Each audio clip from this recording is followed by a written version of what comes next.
Columbus, Georgia, this is your City Council. Mayor Teresa Tomlinson. City Manager Isaiah Hughley. Pops Barnes, District 1. Glenn Davis, District 2. Bruce Huff, District 3. Evelyn Turner Pugh, Mayor Pro Tem and District 4. Mike Baker, District 5. Gary Allen, District 6. Mimi Woodson, District 7. Walker Garrett, District 8. Judy Thomas, Post 9 at-large Counselor. John House, Post 10 at-large Counselor. And City Attorney Clifton Fay. Columbus, Georgia, this is your City Council.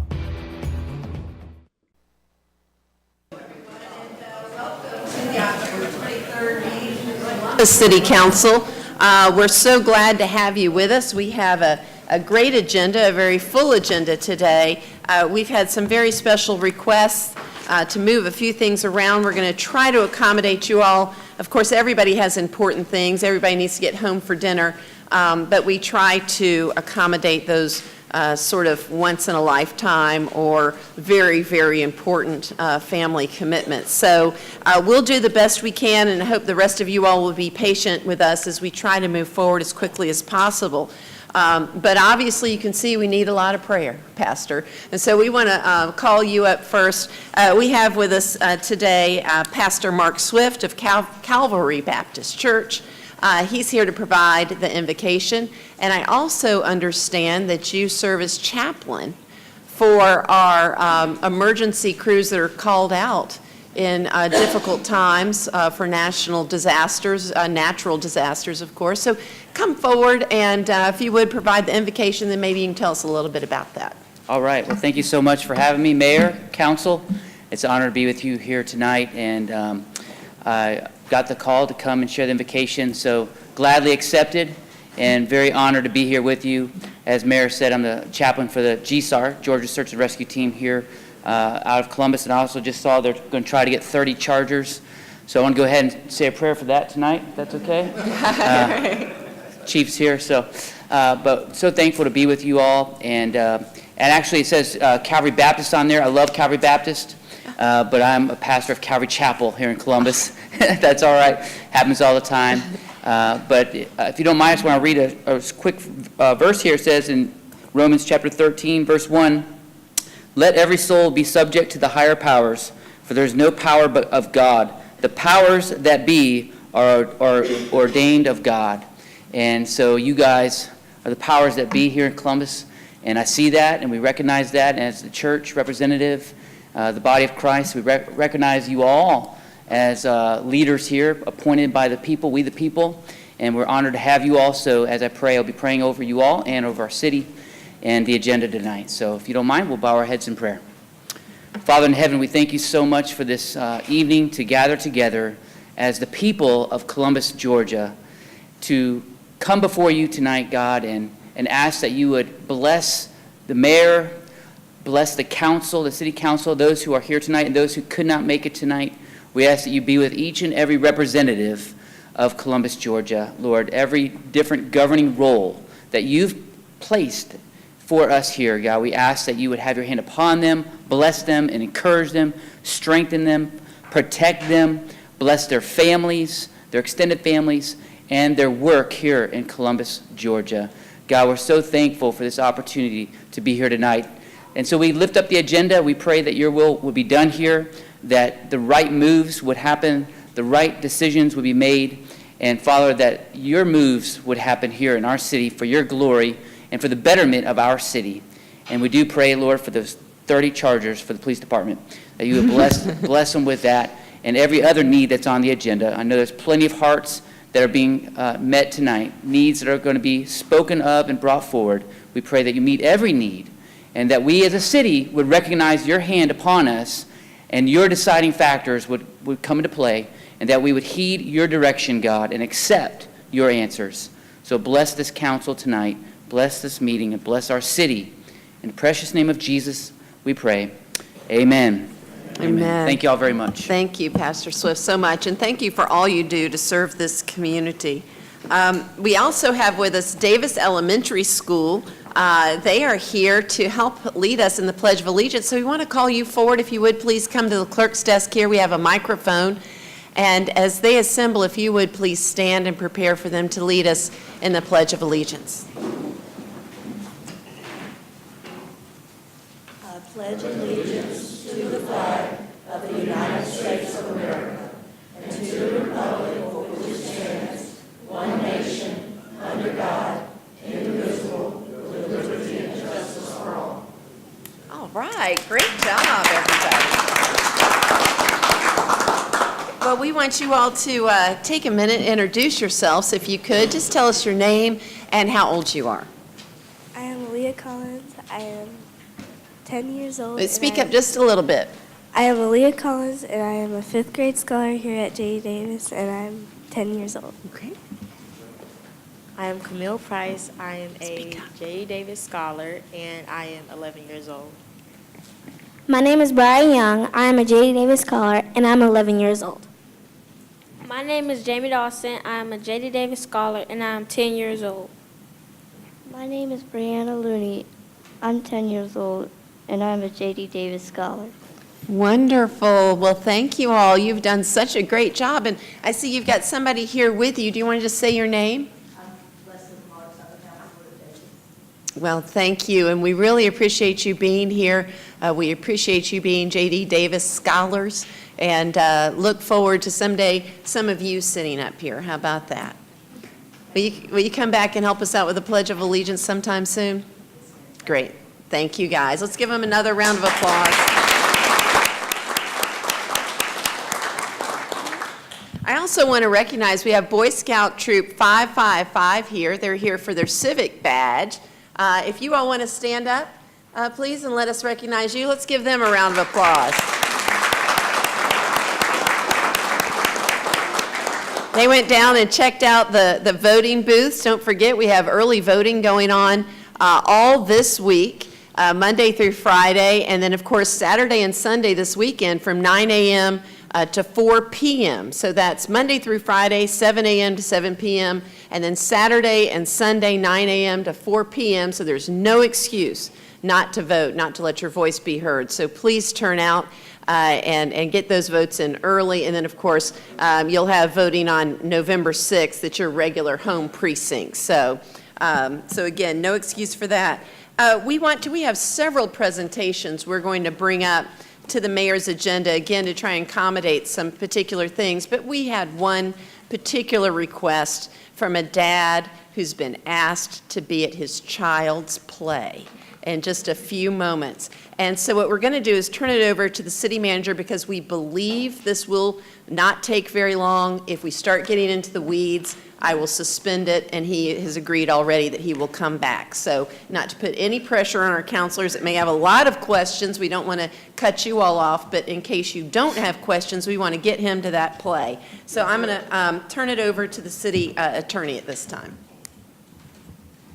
Okay, thank you, Mayor. If you'll look at our agenda, item number 3, it's a zoning petition at 7277 Sorrel Court, going from residential office to residential multifamily. Mr. McClure is here. Are there any questions around the table on this zoning matter? You got one? All right, yes, we do. We have. Come on up, Mr. McClure. Thank you, Mayor. I do not have access to the system, so I can't look at what I was going to ask you, but there's a particular company that owns the property. I think it's listed as owner. Yes, sir. A realty company? Yes, sir. Chuck McClure, 2301 Cartledge Road. I spoke with John with the city planning, Mr. John Renfro, this morning about that. I noted it, and it was a typo on his part. It should be Tiger Creek Development as opposed to the, I think it was Roman Real Estate LLC. That was just a typo on his part. but everything else is Tiger Creek development. Okay, and Tiger Creek Development is who? That's David Erickson's company, Tiger Okay. Creek Development, Inc. We're the owner of the property. So there's a Greyhawk as well? There is Greyhawk, but it's not tied to this at all. Okay. Greyhawk's just the builder. I just want to identify who was who. Okay. And also, you and I spoke about a buffer in the Correct. area. There's a creek, council, that borders this property, and what we had agreed to, one of the options is a 20-foot buffer, and since it's a creek and it requires a 25-foot buffer, I was going to make a proposal that a condition be added to increase from 20 feet to 25 feet along the buffer, and we've agreed that that would. Yes, sir. The clearing That would be limits were okay. established back in 2011 or whatnot when it was originally cleared. Right. So we have no intention of doing anything back there. It's set at 25 feet as is right now. Okay, so I would make that in the form of a motion. Okay, we have a motion and second. Is there discussion related to that? Or, sir, would you like to be heard on that particular motion? No, ma'am? Okay. All right, seeing that there's no discussion, we'll call for the vote. All those in favor of the amendment, please state aye. Aye. Are there any opposed? Okay. All right, that will be on, is that the two longer pieces, Counselor Allen? Which sides? Or is that all three sides in the back? I think that's the side that borders the creek. Yes, sir. Is Is that just one, whatever that, just one piece? yes. Okay. We'll get that in there. Any other questions around the table? Doesn't appear to be at this time. All right, does anybody in the audience want to be heard on this McClure petition, Tiger Creek? All right. Thank you very Thank much you. for We'll accommodating vote us. on that now. I think it's maybe 3 weeks, November 13th. Is that the first November meeting? Okay. All right. Thank you very much for this. Sure. Thank you. Thank you. Thank you, Okay. Mayor. Sure, thank you. And we will then return back to our agenda, and we're going to call forward Ebony Simpson, who has a short presentation with Plan First Renewal. She is with the Georgia Department of Community Affairs, and we're so glad to have you with us this evening. Thank you. Good evening, Madam Mayor and Council and Mr. Manager, and to the citizens of Columbus Consolidated Government. It is an honor today to be here to present you all with the redesignation of the Plan First program. That redesignation will take place in 2019 and will go through 2021. So congratulations.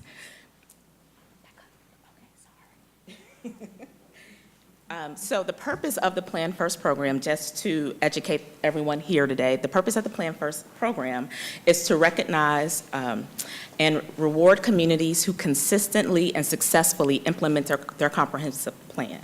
So before I go any further with describing or explaining what's in the memorandum of agreement, I want to take a moment to thank you and commend you on the awesome planning staff that you have. They have supported the Plan First program throughout this first iteration of their designation, and without your excellent staff, my job would not be successful. So thank you, and I want to commend your staff. So the benefits of the Plan First program includes statewide recognition, and that will officially happen once again in January or February once the governor is in office, and we can make arrangements with that date. But we'll have an award ceremony in Atlanta with the governor and with other communities in January or February. You will also have access to a 0.5% reduction on a GFA loan should you all apply for one.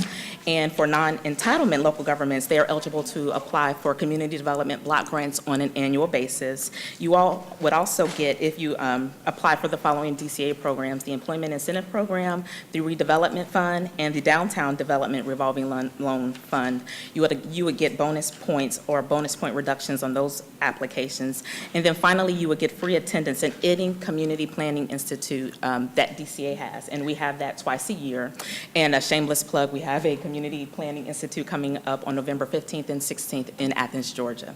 So the community responsibilities of the Memorandum of Agreement include the expectation that you continue to strive for planning excellence in all areas of comprehensive plan development and implementation, participate in the Plan First program by supporting a staff member's participation as a Plan First reviewer, and then when called upon, that you participate as a presenter at a community planning institute, and that you submit a minimum of one plan implementation success story annually to the DCA Planning Success Stories and Best Practices webpage, and then you maintain your eligibility as a qualified local government. And once again, since you all are being redesignated, it is clear that you all don't have an issue meeting any of those requirements. So without further ado, I would like to formally present you all with the certificate of becoming a redesignated Plan First community. Well, thank you. Yes.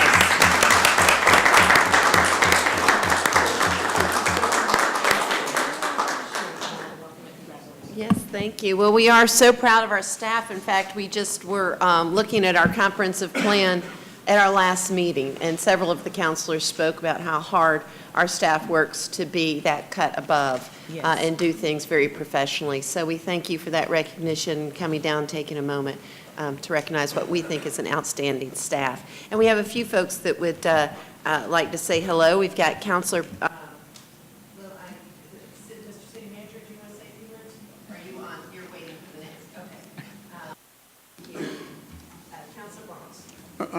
Thank you so much, ma'am. This means so much. But we need to give Rick and Will an applause for the job well done.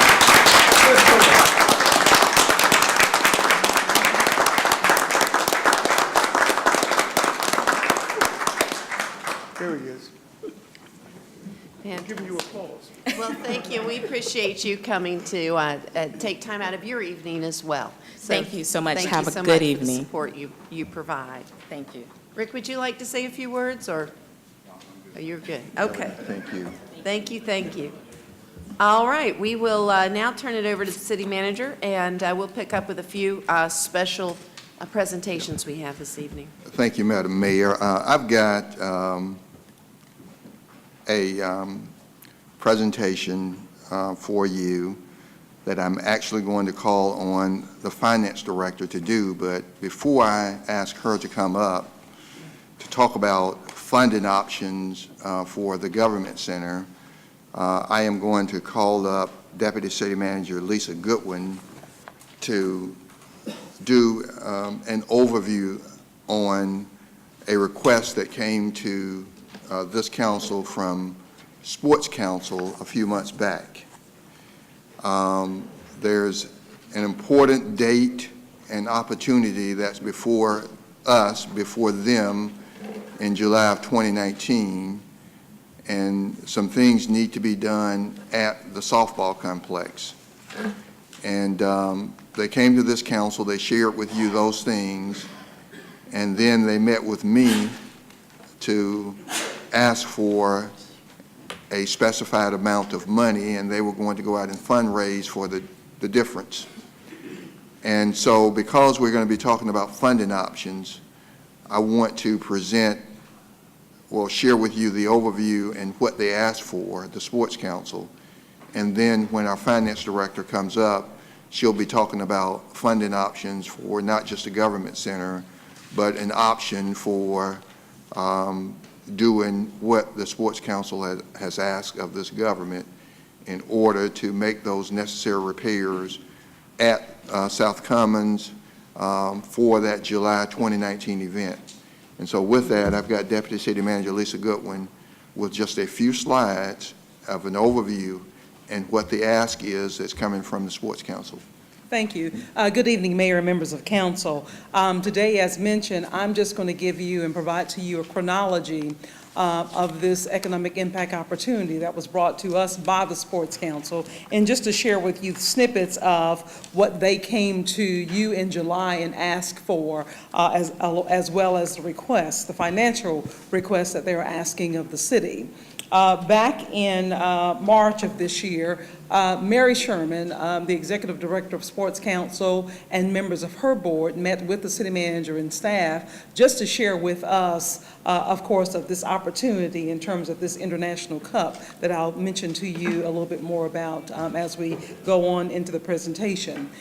So on March the 22nd, she came, and then, of course, April the 9th and on April the 10th, she actually brought with her the USA softball commissioners for Georgia, and, of course, the Junior Olympic Commissioner and the U.S. Softball Georgia Commissioner. They came and they did a tour of South Commons and our softball facilities to take a look at just where they are since the last time they were here for the Olympics, if you will. And then, of course, on May the 16th, after they came, they realized that, of course, you know, we were a good contender for the International Cup, and so they came back and they, at that point, got a consultant to come in to take a look a little bit more deeper into South Commons to see really what was needed in order to get us into condition that are to the standard, if you will, of where we need to be if we are to host the International Cup. And at that time, they came and brought some dollar figures of what it would take.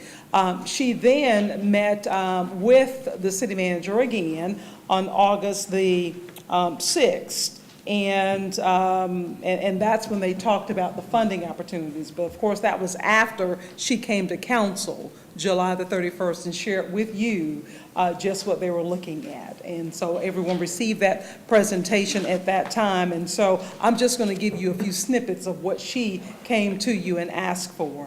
And so at that time, she mentioned that this was the first international fast pitch softball that was played on American soil. It was played right here at South Commons in Columbus. And so we were certainly honored and pleased about that. And it was, of course, hosted in historic Golden Park back in 1996 during the Olympics. In Columbus, again, at that point, because of all of the notoriety, became the destination for softball tournaments. And it was because of the experience that they had in Columbus that kept them coming back. And so we're glad to hear that and to see that their interest is still here. The new opportunity that has come forward is, again, the International Cup, U.S. Softball International Cup, to be played here in July of 2019. It would provide us with international exposure. It would also allow us to host the U.S. Softball teams as they prepare for the 2020 Olympics. And again, the 2020 Olympics will be the first time that the games, that the softball is back in the Olympics. And so they want to come here and prepare for that opportunity. Now, we recognize that there are much needed repairs to take place in South Commons. We provided to you a facilities report sometime back, and included in that facilities report was information about the South Commons and the condition of South Commons and the cost to get it where it needs to be. But of course, the consultants that came and looked at South Commons at that point, they recognized that there were just a few things that when we say a few things, some things that needed to be taken care of in order for them to bring the games back to us. And as you can see, from dugout, fencing, lighting, getting the turf where it needs to be, upgrading the stadium, restrooms and painting, landscaping, and the bullpens, and some ADA compliant issues, just to name a few. Now, based on all of those much-needed repairs, they determined that it's about $5.6 million needed to get it where it needs to be in order for them to bring the games here. And of course, those are some decisions that need to be made quickly in order for them to go ahead and contract with the U.S. Softball Association to make this happen. Now, Sports Council is willing to put in and to fundraise a capital campaign of $2.6 million. They are asking of the city a commitment of $3 million in order to partner with us, or for us to partner together to make this happen. So again, total cost, $5.6 million to get the stadium into the shape that it needs to be in order to host the International Cup in July of 2019, with $3 million ask of the city. Questions? So that is to share with you that they're asking us for $3 million. And so the finance director is going to come and talk about funding options. But if you've got questions right now for Deputy City Manager Lisa Goodwin or Sports Council representatives, we can answer those now. But otherwise, we'll have our finance director come and talk about funding options. Okay, we have Councilor Thomas. Mr. City Manager, will the finance director tell us what kind of economic impact we expect from having this here? No, I know we're looking at 5.6 million cost, but the economic impact and return. Well, I think that's something Sports Council would need to talk about if they're prepared to talk about it tonight. And if we need to wait on this, it's okay. I just would like at some point for that to be discussed. Preliminary calculations, we're looking at $1.1 million in economic benefit, and that's in visitor spending during the week that they'll be here in July. That does not calculate any of the exposure that we'll get through ESPN and through the video streaming. It is an international event. I think I've shared with you, I had a nephew whose TV was out, and this summer he said, "Aunt Judy, can I come watch the College World Series games at your house?" Well, we watched them for about 5 nights. We watched the College World Series games in Omaha, Nebraska, because every time they went to commercial, they said, "And we are coming to you from the Ameritrade Stadium in Omaha, Nebraska." So I'm assuming that we will have some of that same kind of exposure with the televised program. And tell me again how much you said you're expecting economic return? 1.1 million. 1.1 million. Okay, thank you. We have Councilor. And I would just say, too, with a $3 million investment and a 1.1 million economic impact with national, international exposure, it's an investment that has appreciated the stadium, that we will be able to compete and bring other tournaments. And so it doesn't just stop there. It's not just this one investment, this one opportunity that we'll have, but because of the repair work that will get done, there will be others that we will be able to go and compete and bring here that would have further economic impact going forward until we are able to do a more comprehensive renovation, repair at South Commons.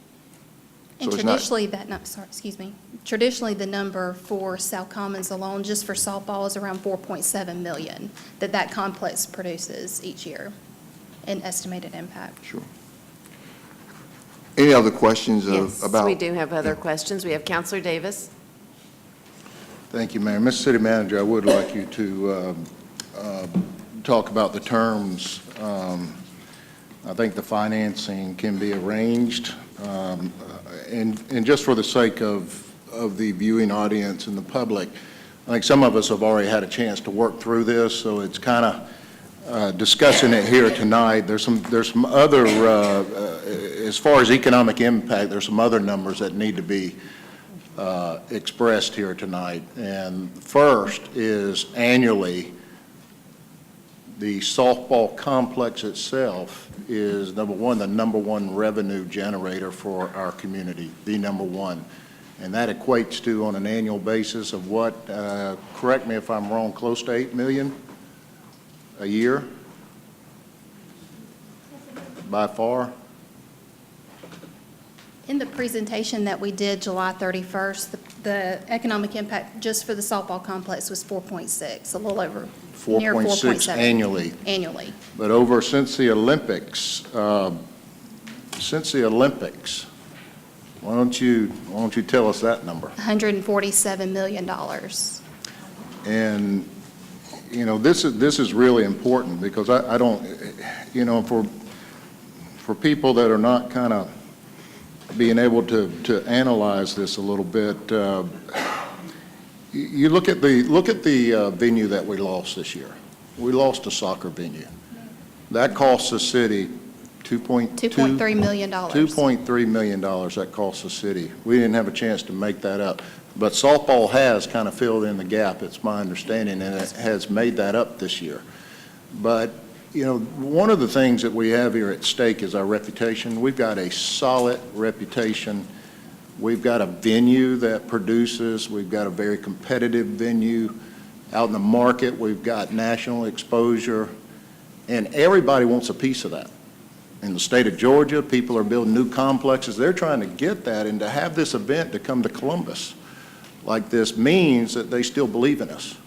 They have confidence in us, and they want to be here.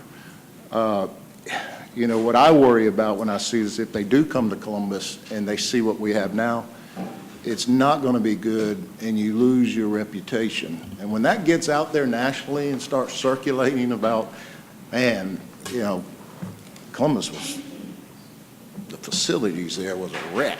You know, I can't believe that we didn't leave there with broken legs and broken arms. I mean, that's the kind of stuff that circulates out there. And I may be overstating it, but they talk about stuff like that. And then it gets to one group and another group, and next thing you know, they just bypass Columbus, Georgia, and they go everywhere else. So I think it's extremely important that we keep our reputation in our venue where it is. It produces. It's not a question about not producing. It produces, and it produces annually. So I think that's really, really important here, and we've got a chance to do a public-private partnership. People are willing to step up to the plate, and we've got an opportunity. I know it's tough. I mean, it's tough with all these financial challenges, but here's one more that if we lose it, it's just, I hate to say it, but I don't think it's coming back. And I know the business. I know the industry. I know the business. I know a lot about it. It won't come back. Somebody else will take it, and we'll have to fight, you know, i.e. Golden Park. You know, just think about that aspect of baseball and what's happened throughout our country and the competition there and what's going on. I mean, it's not just here, it's all over. So that's what's at stake. And I look at this as a small investment to keep, you know, annually. It's an economic generator. It's economic development. It's a venue that supports small business. And if we say we're supporting small business and we want to produce jobs and support what we have here, this, to me, is a way to infuse a little something today to keep it going. And hopefully it will continue to pay dividends. That's hard to see, and that's why I want to take a minute, Mr. City Manager, to express that. But when you look at those numbers over the years, where we're at annually, I mean, it's South Commons by far is our #1 sports tourism venue that we have by far. And we need to keep it where it needs to be as far as competitive and updated. Thank you. Okay. All right, we have Councilor Woodson. I'm sorry, I want to make sure I heard correctly. How much did you say we make annually at that complex? The number is $4,628,043. That's every year, or is that Annually. Annually. I just have one concern. If we've been making that much revenue, why haven't we been working on repairing the building? Why did we let it go? Let's be clear, it's economic impact. Oh, economical impact. And Okay, that's different. so we are Okay. helping all of the restaurants and the hotels, and we're getting hotel motel tax and, you know, the gas, all the stuff that they do when they are here. Okay. And of course, you know, we collect more than $5 million annually in hotel motel tax alone. Okay. When I heard it differently. That's why I'm, you know, making the faces like, where did that money come from? Okay. I understand now. Thank you. All right. That appears to be all the questions related to this particular presentation for now. Thank you, Madam Mayor. And so I'm going to ask Angelica Alexander, the Finance Director, to come forward and she is going to be talking about funding options and how we can move forward with some of the challenges, the critical projects that we've been talking about, and that is the Government Center Fire Safety, the softball complex, and then preparing to plan and move forward with what might happen in the future with the Government Center. So Finance Director Angelica Alexander. Good evening, Madam Mayor, members of council, Mr. City Manager. As the presentation is passed out, as the City Manager mentioned, I'll speak very briefly tonight about the funding options we have come up with for making the repairs and renovations to the Government Center, with the first option being option 1. Part A would be to the use of insurance proceeds. We would like to proceed forward with using the $1.1 million in insurance proceeds to restore the courtrooms and the related offices back to usable working conditions. That's part A of option 1. Part B would be $3 million for life safety improvements, $3 million for the South Commons project, and $1 million for Government Center planning and assessments. What we'd like to consider in this option is the issuance of a CBA lease revenue bond. That's the Columbus Building Authority lease revenue bond. And we would structure that either as a public offering or a private placement for a total of $7 million. The 5-year debt service repayment on that $7 million would be approximately $1.5 million per year. If we financed it for 10 years, it'd be approximately $820,000 per year. And so this CBA bond would be structured in such a way that there'd be no prepayment penalty. So, for whatever reason, if we didn't need all of the $7 million for whatever reason, we could reinvest that back into the debt service payment. There'd be no penalties for making those prepayments, and it could be refunded at a later date as part of a larger issuance. We would use a combination of fund balance reserves, that would be general fund or the OLOS 30% infrastructure monies, to cover the debt service payments, and this would be without a property tax increase. We do have some items, some obligations that are ending in FY19, so we do have the capacity in OLOS infrastructure to handle the debt service payments. I would recommend the 10-year payback option. Like I said, that could be funded through using OLOS infrastructure monies, and the 10-year payback is favorable for me because it would not require a reduction in our current allocations that we have in OLOS infrastructures to roads, storm waters, facilities, and things of that nature. And it also just provides us a little room just in case another opportunity or some other challenge arises. So just to be clear, there would not be a property tax increase. It would come from OLOS infrastructure, 30%, not public safety, and we have the capacity because of some things that are going to come off. Yes. And it would not interfere with any of the resurfacing projects or bridge projects or anything else that we had planned to do. Just to be clear. That's correct.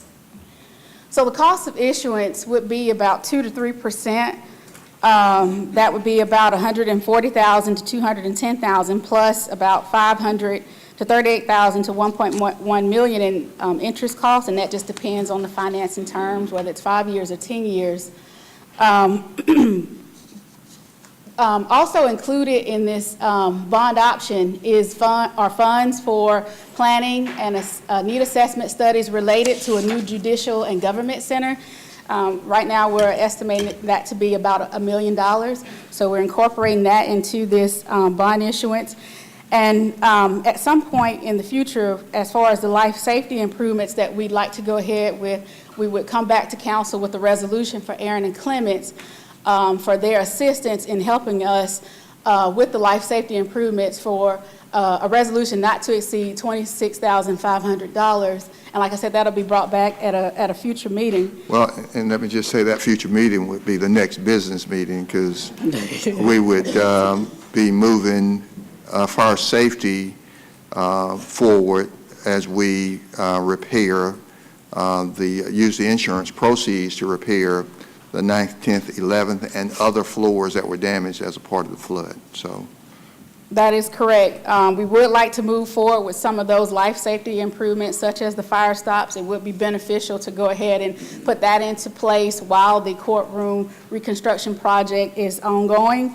And that would be okay as far as the financing standpoint, because what we'd also like to do at a future meeting is bring back a reimbursement resolution. There is a 60-day look-back period on the reimbursement resolution. So once that resolution is approved by council, this would allow for any expenditures that we may have incurred the 60 days prior to execution of the resolution to be reimbursed by the bond proceeds. And we can do this even before the closing. So there's no delay in getting the work started because of the 60-day look-back period. And as she prepares to go forward to the other options, I favor this option, and for whatever it's worth, because we can get all the things done that we need to do. We can do it without interfering with projects that are already on the books related to OLOS 30%. We wouldn't impact roads. We wouldn't impact stormwater projects that we've got, IT, or anything else. So, we would be able to do it we've got the capacity to do it out of the OLOS 30% without a property tax increase if we go the bond route. So with that, you can go with number 2. We do have a question, and also it may be helpful for others to understand that, and maybe this is a city attorney question, but that the city just can't go down to the bank and take out a signature note as a business might. If a business had enough collateral and their finance statements look good, they could go down to CB&T and say, hey, I need a $100,000 loan, and they would work it out. Clifton, do you want to explain that the city really doesn't work that way? We have to have bonds, whether it's publicly issued bonds or other types of bonds. The city does not take out signature notes. Do you want to sort of explain that?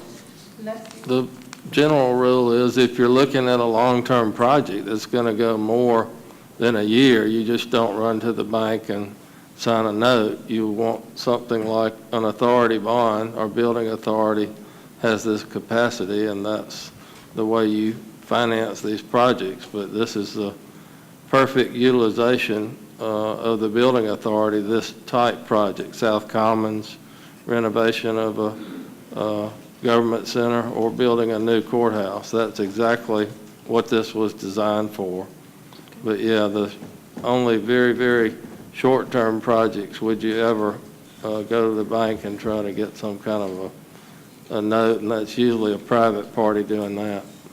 And as the city attorney mentioned, I don't know if council remembered that tax anticipation note that we had to put in place last year because of the situation that we had as far as the payment due date for the taxes. Well, any temporary loan that you make has to be paid back by the end of the calendar year. So we would have to pay it back by December 31st if we made a short-term loan of some sort. Okay. And right. so, Councilor Allen had a question, so I want to get to him. Councilor Allen. Thank you, Mayor. Real quick, Aaron and Clemens, remind me who that is. They, Newt Aaron. and they are here. Would you stand up, Aaron and Clements? Newt Aaron and Ryan Clements. Okay, and they're helping us with? Yeah, they are helping us with the government center repairs, construction, review, and they'll be helping us going forward as we look at planning options for what we might do with the government center building. Okay. Gentlemen, I apologize. I've been out on business and I didn't know. Okay. Thank you. Yeah. And so, Thank you, Mayor. Madam Mayor, are there other questions? No, that's it for now. Well, and so I wanted to say that, I've got my notes and instructions from Pam Hodge also, so I know she's watching.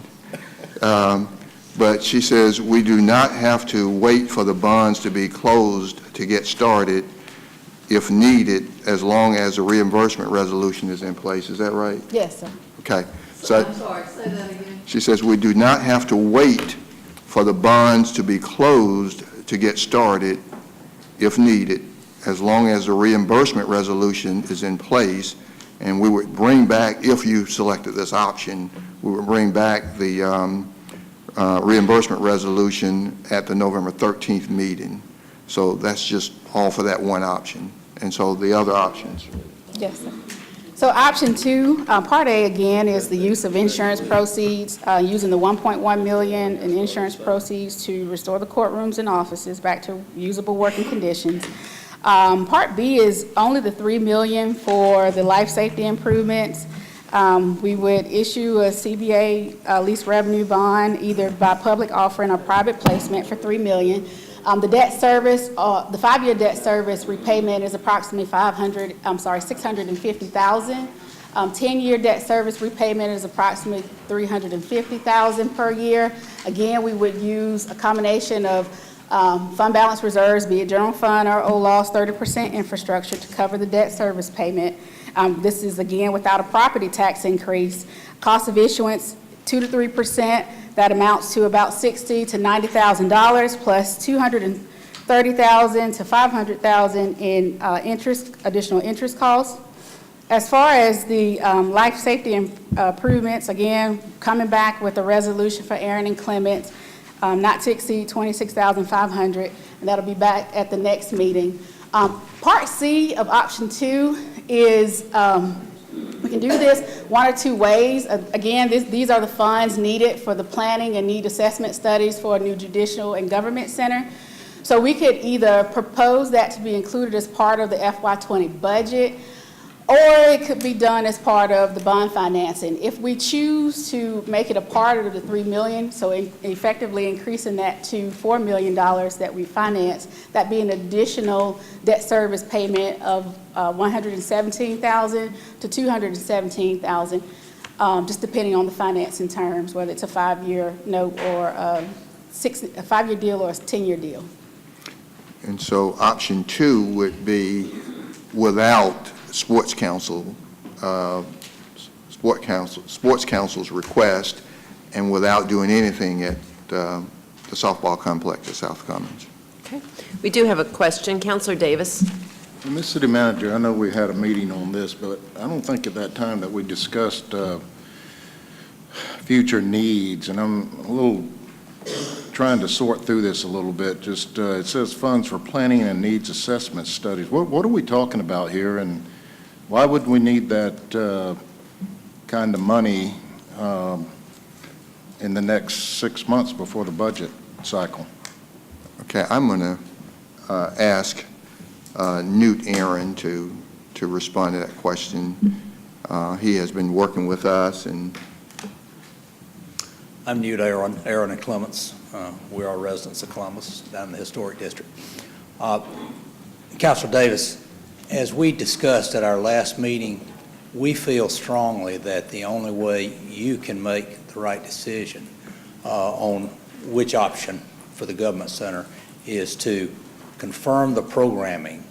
If we confirm the programming, that could it will lead to a more accurate assessment of how many square feet are needed for the buildings, both the judicial center and the admin side. And it could very well decrease because we would be looking at any option that we could to have joint use of any facility that can be, or to arrange it in a way where it could decrease the programming. But after you finish that, is to take the options you like. That would identify options that you might want to explore. Tear down buildings, keep buildings, renovate buildings, build on another site, portions of it or all of it, and take those to not a complete design, but there are stages in design that the very first one's called schematic pricing. It's enough information for a construction manager to actually come up with a more detailed budget for each one. Then you would know what your cost is for each option, and you'd know much more accurately than just square foot numbers. And you would also know the schedules for each one of them, so you can make the best decision. Well, I'm still struggling with that. I understand what you're saying, but you're talking about $1 million, for consultants and all. I'm struggling with that. I know there's still going to be a lot more conversation and dialogue as we go on this matter. If you're just holding it until we make those determinations, I still see a lot of decisions that need to be made before we can get to that point. So I don't know why today is there reasoning? That's what I'm trying to get to. Is there reasoning? Yes. Can we, look, we can. if it's approved, can you borrow from it later, or is it just going to be sitting there and you're paying interest on it? If there are no prepayments, as the finance director explained, is that right? There are no prepayment penalties, so if you get $7 million and you don't use it all, then there are no prepayment penalties. If we're talking about doing some things to put the judges back in place as quickly as possible and making that building safe for people for employees to work and citizens to enter every day, then we need to do the life safety things. But then when we do those things, we know that building is, we got to do something, and we got to do something soon, and we need to start that process now. And that is why we need to plan and make sure that we do all the things that we need to do to determine just what Mr. Aaron just talked about, the square footage and all of everything, and that, I mean, it comes at a price. And so this stuff, the planning, architectural design, all this other stuff, as you know, can take months, and and so the sooner we get to the planning process, the sooner we're going to be in a position to move forward with whatever we're going to do with that building, whether it's renovate it, demo it and construct back on site, or go to a different location. And so it's going to take money to get it done, and the $1 million is there to support that, moving the planning process forward. We cannot move forward without money and a planning process. It costs.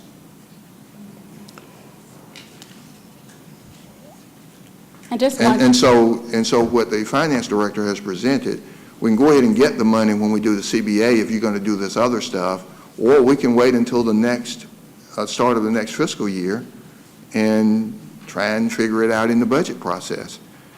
Well, if we do that, then obviously that's months away, and that's time that we will have lost in moving forward with a planning process. And the money wouldn't just sit there accruing interest. We would also invest it, so there'll be some net difference there as far as the interest that we would earn on the monies. So the purpose of this, you just want to go ahead and let's just say $7 million for numbers' sake. You want to take out $7 million and just go ahead and do the bond underwriting on 7. Doesn't mean you're going to use it. That's right. All of a sudden. That's right. That it could be holding there until we have a time to make further decisions later, but it's there to be used. That's correct. And it's subject. It could be used. It may not be used. That is correct. For example, you know that we told you that we need $2.5 million for fire safety. No, but we don't know what we're going to find, so we're saying, let's don't get confused on that aspect. I'm fine with that. Well, no, but the point is, if we don't use it all, that's the only point I'm attempting to make. If we don't use it, it's we don't get penalized. There are no prepayments on it. I got you. Thank you. Okay. All right. Yes, I can't remember where we were, but. Option 2. Yeah. Okay. Good. Thank you. Well, I actually think I was done with option 2. So moving on to option 3. Option 3 is very much the same as option 2. Part A would be the use of insurance proceeds to restore the courtrooms. Part B would be the $3 million for life safety improvements. Same debt service terms as far as the 5 years, being $650,000 a year, 10 years being $350,000 per year. The only difference between option 3 and option 2 is that as opposed to using OLOS infrastructure money or reserves, we could increase the debt service millage to cover the debt service repayment. Again, the financing terms will be about 2 to 3% of the amount financed. That's $60,000 to $90,000. Additional interest, $230,000 to $500,000. And again, there's a resolution for Aaron and Clements that we bring back at the November 13th meeting. The Part C is the $1 million. Again, we could either propose that as part of the FY20 budget, or it could be proposed and included in the bond financing. Again, the debt service repayment on that $1 million would be an additional $117,000 to $217,000. So that's really the only difference between options 2 and option 3.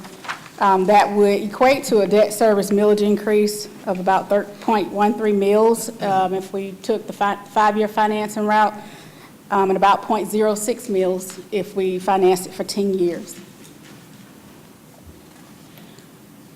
So option 4, again, Part A is using the $1.1 million in insurance proceeds to restore the courtrooms and those related offices.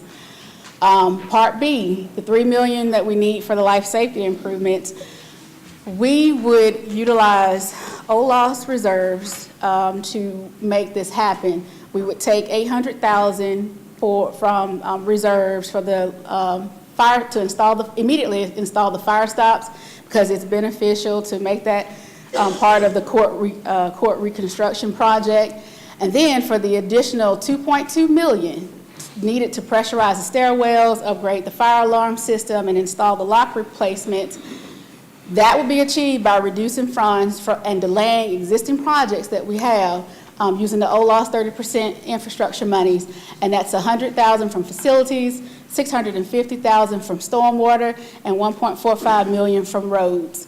As you can see here, that would delay resurfacing that we have in place for FY18 and 19, Broadway rehab that's been in place since FY16, and some park improvements for FY17 and 18.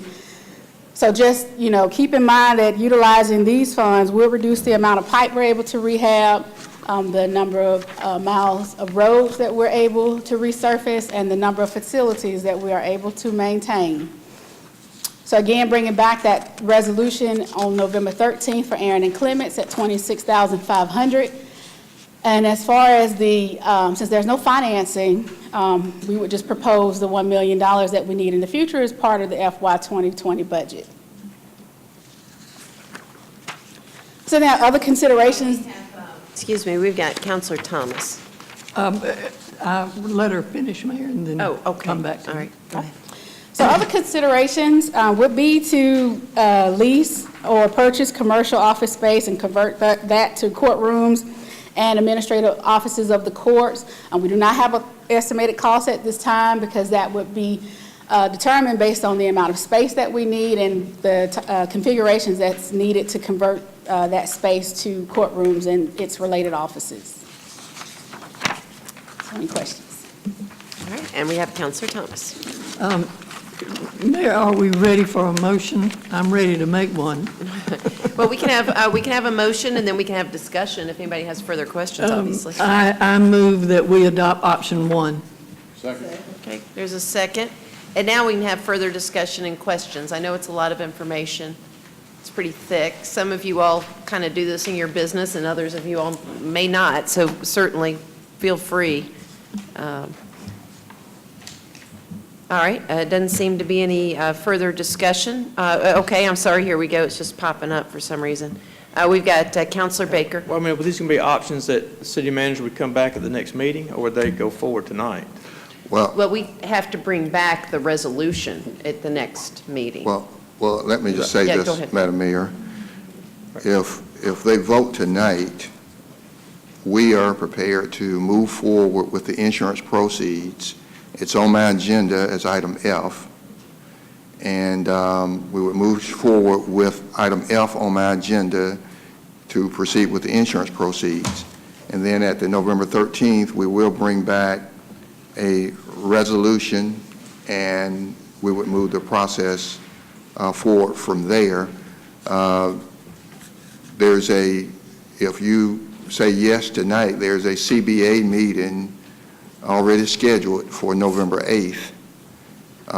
And so that would be prior to our next meeting. So we are going to be moving if we get some direction from you tonight. And I think that the city attorney's office even prepared a resolution, a draft of a resolution, if you want to proceed tonight. And we were just, I know the judges are here, and you know, if we are going to try and meet the February 2019 timeline of getting the judges back in, we are ready to start engaging people tomorrow. And so I just, for whatever that's worth. Right. I don't think anybody has a problem with moving as fast as we can with the insurance proceeds and getting the work done to get the judges back in. I mean, I think that's the number one priority. It's just combining these with other things that some of the others I think probably need some discussion. I have no problem with item A moving forward with the basic renovations.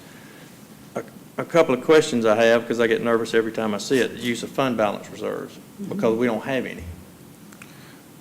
We do. So when will there be a detailed explanation of what fund balance reserves can be used and we to can stay above 60 days? We can bring back more detail on fund balance at the next meeting, but on the 13th, or even the work session maybe. We could. I mean, we do have some OLOS infrastructure reserves that could be utilized and stay beyond. But that's the point that she made earlier. She was saying that we have the capacity in OLOS infrastructure 30% that we would not be looking at reserve for this debt service. That could be incorporated as part of the budget, yes, sir. Yes. Yes. I mean, we have the reserves, so we technically, we could tap into reserves if we needed to, but because of the way these financing deals are typically structured, the payments are made in arrears, so even if we close on the bonds in December, it's typically next December where we make that first payment. And we have the capacity just next year in the budget to afford that payment come next December without touching reserves. Right, but I mean, that becomes the next fiscal year budget item. Yeah, but it does become the next fiscal year budget item, but I think what has been said is that we will have the capacity that would allow us to do this without interfering with projects that we've already budgeted for, like stormwater and IT and roads. And it would be helpful if we had a timeline with some of this too, as to how and when it would play out. We can bring that back to you on the timeline on the 30th. Big, but just if we're going to invade the 60 days that we have, No, which we're did not. come up at one meeting, which did come up. It did. How and why we would not need to do that needs to be explained as well. And we can do that on the 30th. Yeah. But we're saying tonight that we're not talking about dealing with reserves. Okay. And then my last question was, as far as the South Commons piece, what about utilizing some of the funds that are in our internal economic development fund? Has that been looked at? Well, Not the millage that goes to the authority. Well, The piece that's in our internal fund. we could look at that, but let me just say this.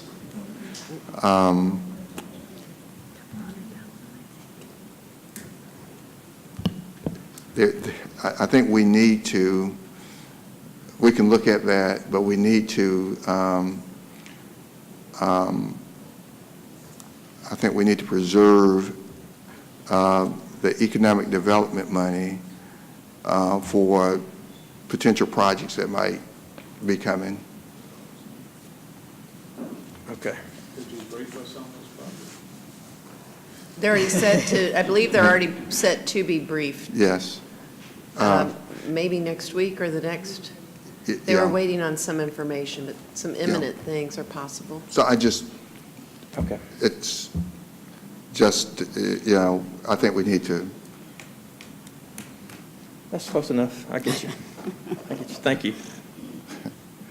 Okay, we've got several others, so let's just all kind of sit back for a minute so we can let everybody chat. We've got Counselor House. Do we have to make a decision on that 5 or 10-year financing tonight? Does that No. affect somebody's interest with payback? So that'll be a later date? Say that again. Under B, we talked about either 5-year financing or 10-year financing. Do we need to provide guidance on that? yes, Well, yeah, well. Yes, because the draft We resolution. proposed the 10-year. Right. But, and so if you Okay. prefer 5. No, yeah, I we- prefer the 10 yeah. personally, but Okay. I want to know if we needed to say. Okay. Okay, thank you. Okay. And so, and I think it would be helpful to sort of clarify, what is the motion? Well- The motion is to provide guidance so we can tee it up and come back with specific things for council to Well- vote on next week. Well, Councilor Thomas made a motion for option 1, but I think, as Councilor House has pointed out, she needs to say whether it's with the 5-year or 10-year in the motion. For that, a motion that we're still having under discussion, Counselor Thomas, did you mean a 5-year or 10-year? Okay, 10-year, okay. So that's, again, we're still got discussion. We got a motion on the table, and we're still at it. We've got Counselor Garrett next. I'm already willing to support Counselor Thomas's motion, but if there are other counselors who are hesitant, we've got to get the courtrooms up and moving. So if we need to separate out the vote to go ahead and vote tonight to get the insurance proceeds moving, I'm willing to do that. But, I mean, I'm comfortable with Counselor Thomas's motion as is, but whatever we do tonight, we need to have a vote related to the insurance proceeds. Okay. All right, we've got Counselor Thomas. I think time is of the essence in both of these issues. Both the courtrooms, we need to get those courtrooms up and running as quickly as we can. And as I understand it, the Sports Council is also under somewhat of a timeline to get the money pledged so that they can get the matching money that they need from the community and get started on their process. So I think with this option 1, it gives us both of those things.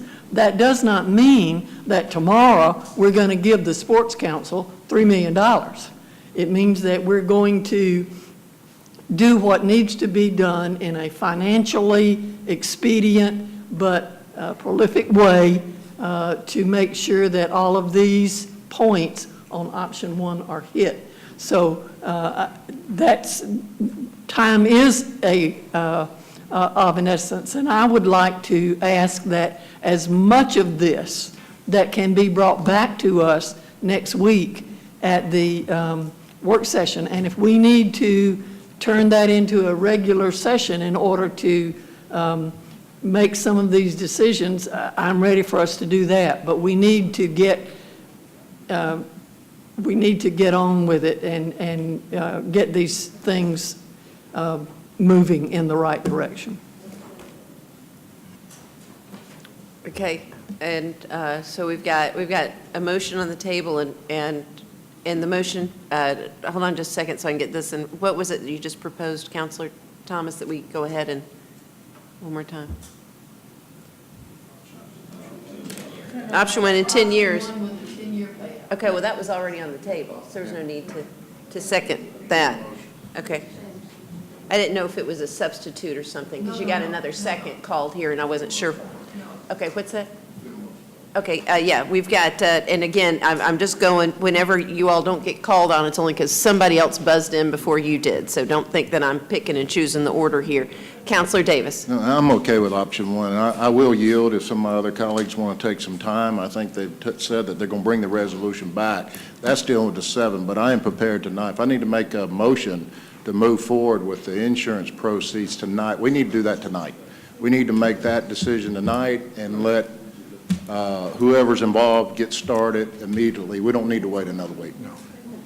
We don't. So that would be a second motion, Madam Mayor, or is it all of?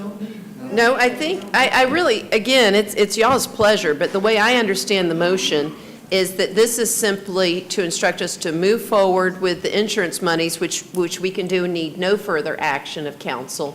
And the second part is to go ahead and start investing time and effort to pursuing option one, whether it's next Tuesday at the work session because we convert it, or it's the first meeting in November. But we don't want to wait until the first meeting in November and not know, and not have a vote and direction from this council, because we could still bring you back the resolution and it could fail for lack of a majority, And right? that's fine, that's, Yeah. I support that. So Yeah, I'm right. ready So to- I think it would be I'm ready to vote. very helpful to move forward, knowing that we're being directed to prepare documents related to specific numbers.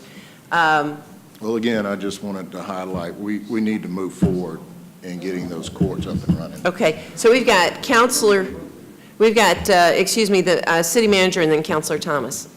City attorney. Well, if you want to vote on that motion right this minute, go ahead. I've just got another point I want to make. Okay, let's do that, and then what I did want to save is whether or not we want to turn the work session into a business meeting. So let me just make a note of that before we lose it.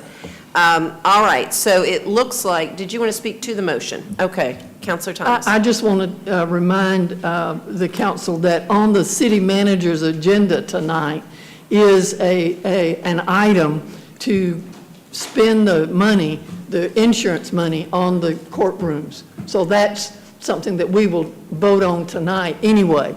And this just is an overall picture. Is that correct, Mr. City Manager? That is correct, and once you take action on this option, I'm going to ask you to go ahead and vote on F on the city manager's agenda, so that these judges can know that we're moving Can forward. go home and sleep tonight, is that what it is?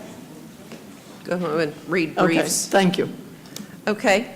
All right, then discussion is closed, and this is the motion then on option A with a 10-year repayment. Again, this is just so we can go ahead and start investing time in preparing the documents and come back to you. So let's take an oral vote because it's not, I don't believe it's queued up, is it? No. No, okay.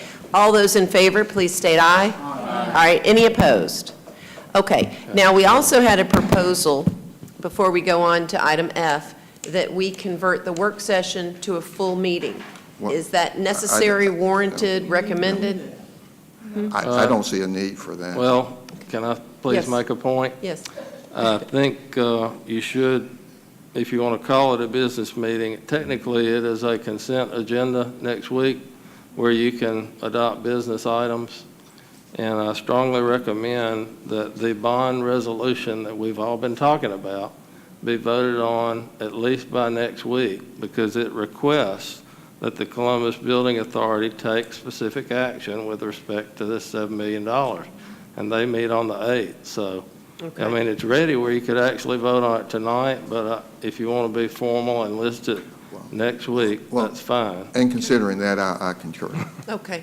It seems like it's a procedural thing. It doesn't change anything else. So if we can get a motion to convert, we've got from the Mayor Pro Tem a motion to convert our work session to a full business meeting. We have a second from, I believe Pops was first. All right. Seeing there's no discussion on that, all those in favor, please state aye. Aye. Any opposed? Okay, and we've got the Mayor Pro Tem. Yes, ma'am. Yeah, you're not on? Uh-oh, there she goes. Okay. Mr. City Attorney, can you also tell the applicant on that zone request that we should be able to vote on that next week and not wait till November? We were going to ask if you could move up number 3 and 4 if there's no opposition to the meeting next week. Okay. Those my two first We'll readings. notify them, since we told him Right. it was going to be in November. Mr. Johnson will get in touch with him. Okay. Okay. All right, I believe it's to you, Mr. City Manager. If you would hit that button. Okay. Madam Mayor and Council, F on my agenda is repairs and associated services equipment required due to the government center flooding. It's $1,094,458.17. These are insurance claims. We've got a motion and second for approval. Is there any discussion on this item? Seeing none, you may record your votes electronically.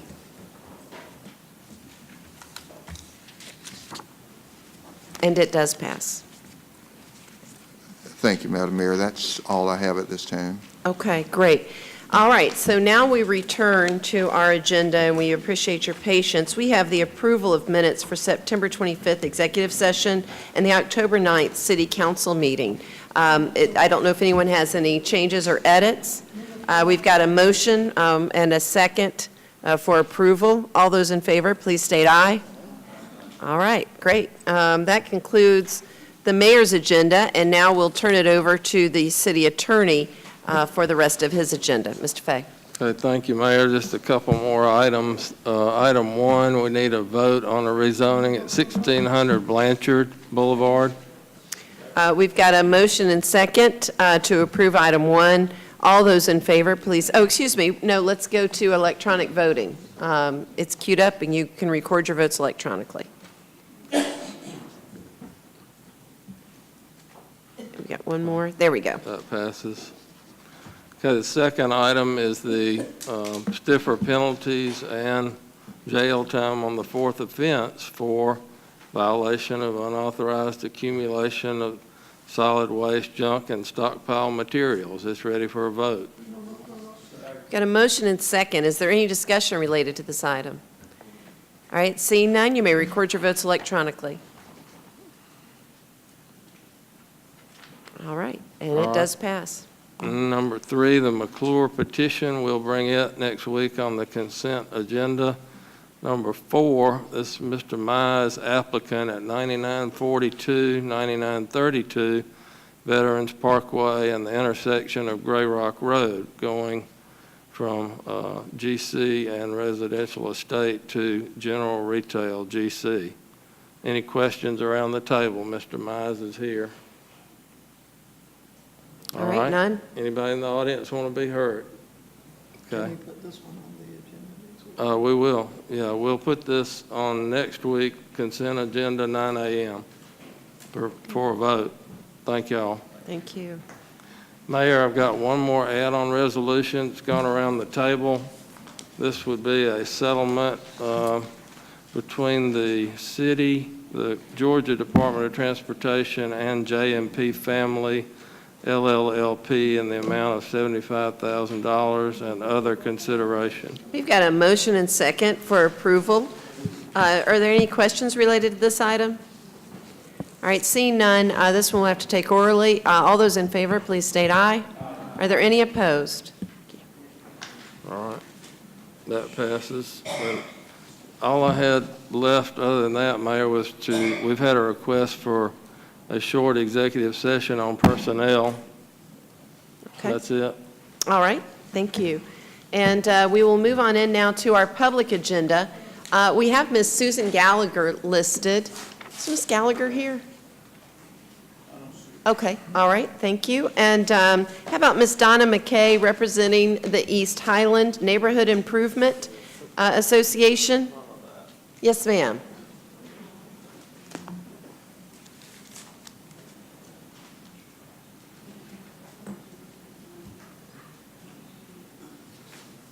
Good evening. If you would just state your name and your address, and what we're going to do is put 5 minutes on the clock for you to speak since it's public agenda, and then if you still have additional information, we'll give you another 5 minutes, okay?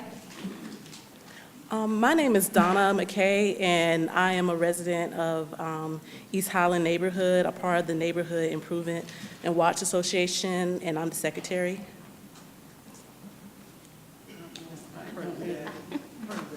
Yes, and you can just give if you would just give your street, it's required for public agenda, if you would just give your address. Oh, yeah. I live at 1323 21st Street, Columbus. Okay, thank you. I'm Shireen Green, and I am the president of the East Highland Neighborhood Watch Group, and I live at 1318 21st Street.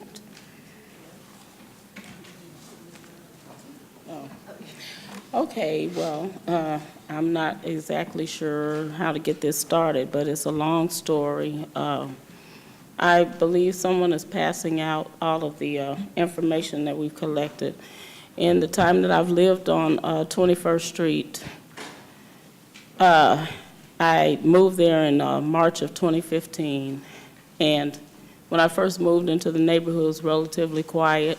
For the most part, a breakout every now and then.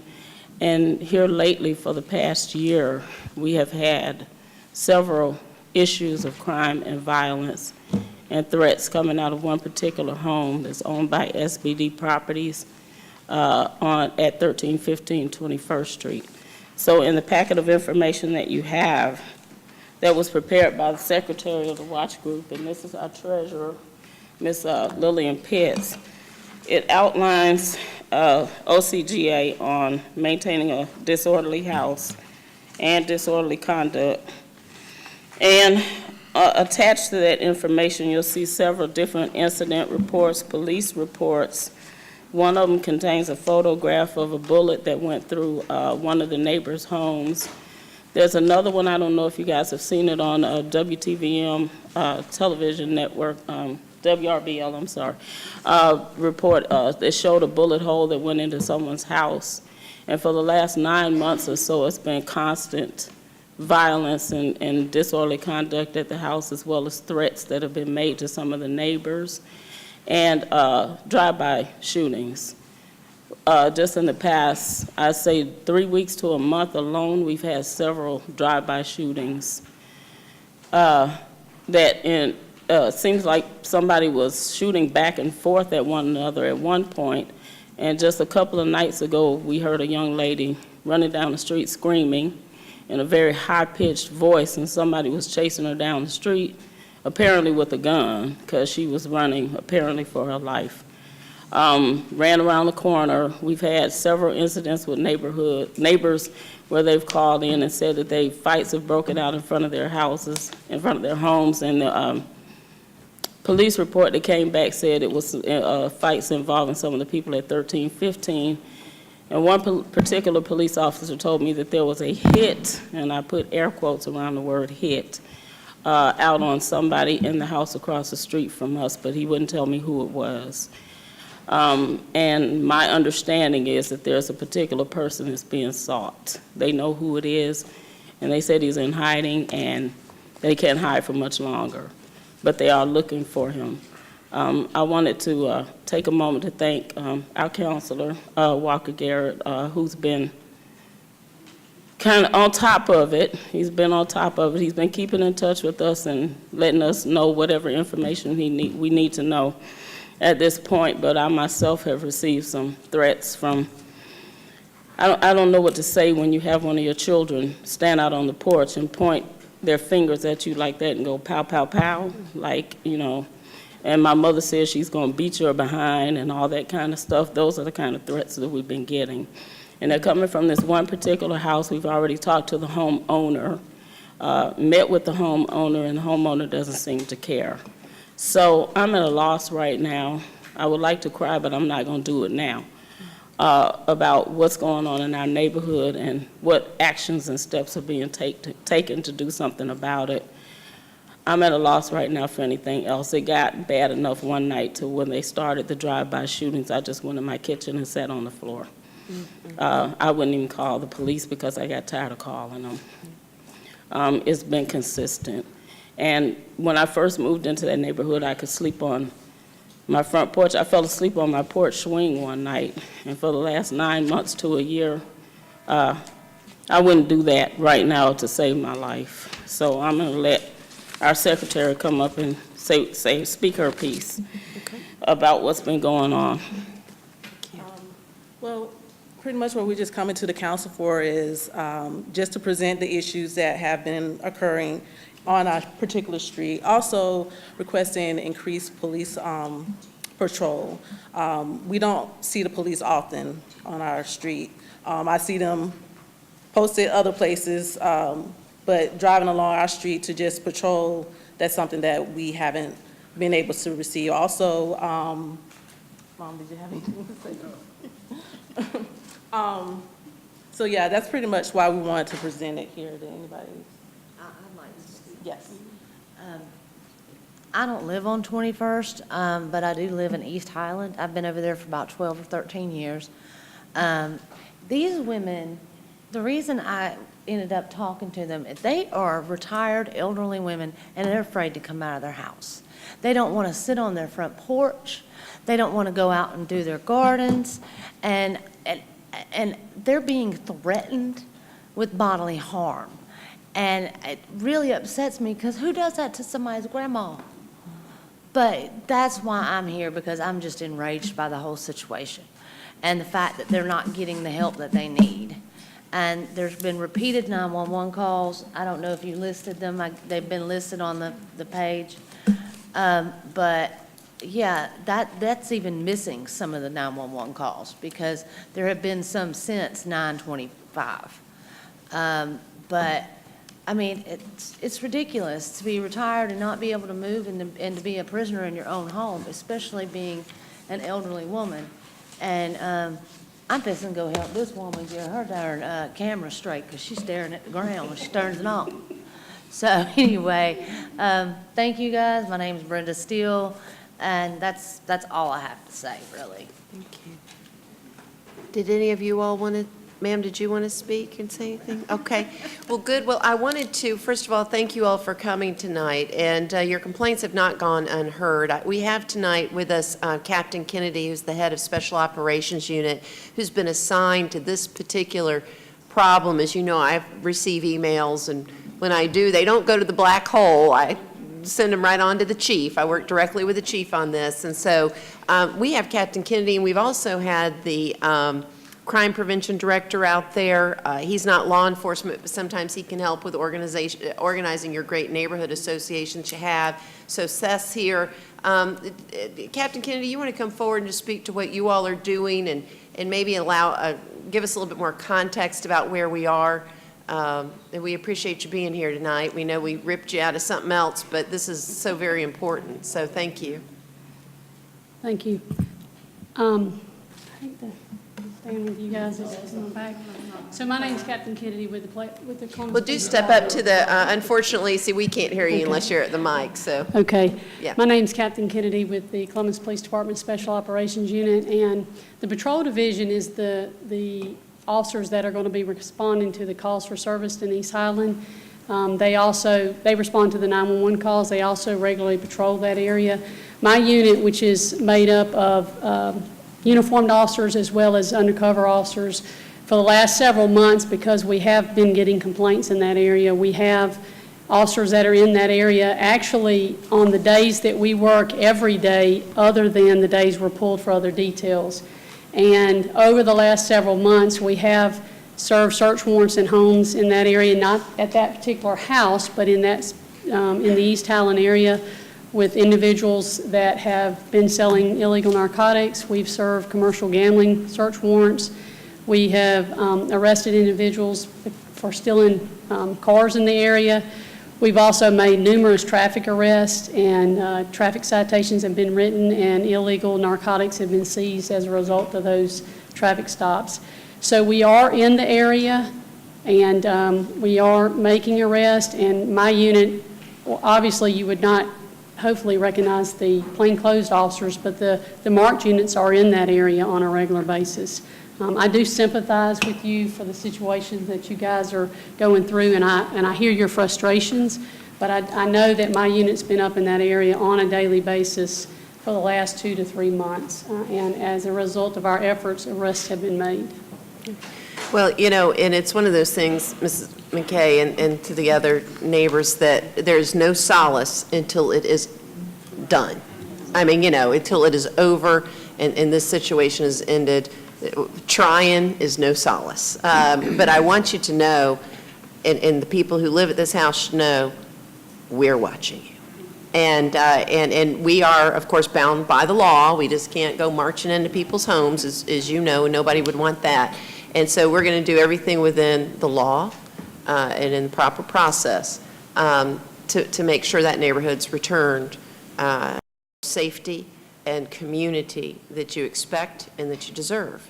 So this is that very frustrating period where we hadn't had an opportunity to do the things we want to do. but we are watching very closely and very carefully. So know that we're there, plainclothes or otherwise, all over the place. I didn't know if, Seth, you wanted to say anything about the kind of non-law enforcement efforts that we're working on? Well, you know, Ms. McKay and her daughter and I have had several conversations in their home, actually. We're fortunate that Councilor Garrett has been extremely active in this, this neighborhood with us. We've met at a coffee shop one time.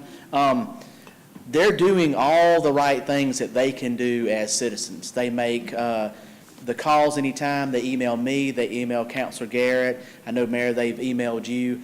All my emails go to Major Kennedy, and sometimes I've emailed Captain Kennedy based on what the information was. But they're doing everything right. They're doing everything that we ask neighborhoods to do in order to stop the issues in their area. East Highland is a really good place to live, but they've got some little pockets of little issues here and there, and one of them specifically is that house. They've had some house parties there. They've had noise ordinance violations on numerous occasions, as you can see from the reports that they provided.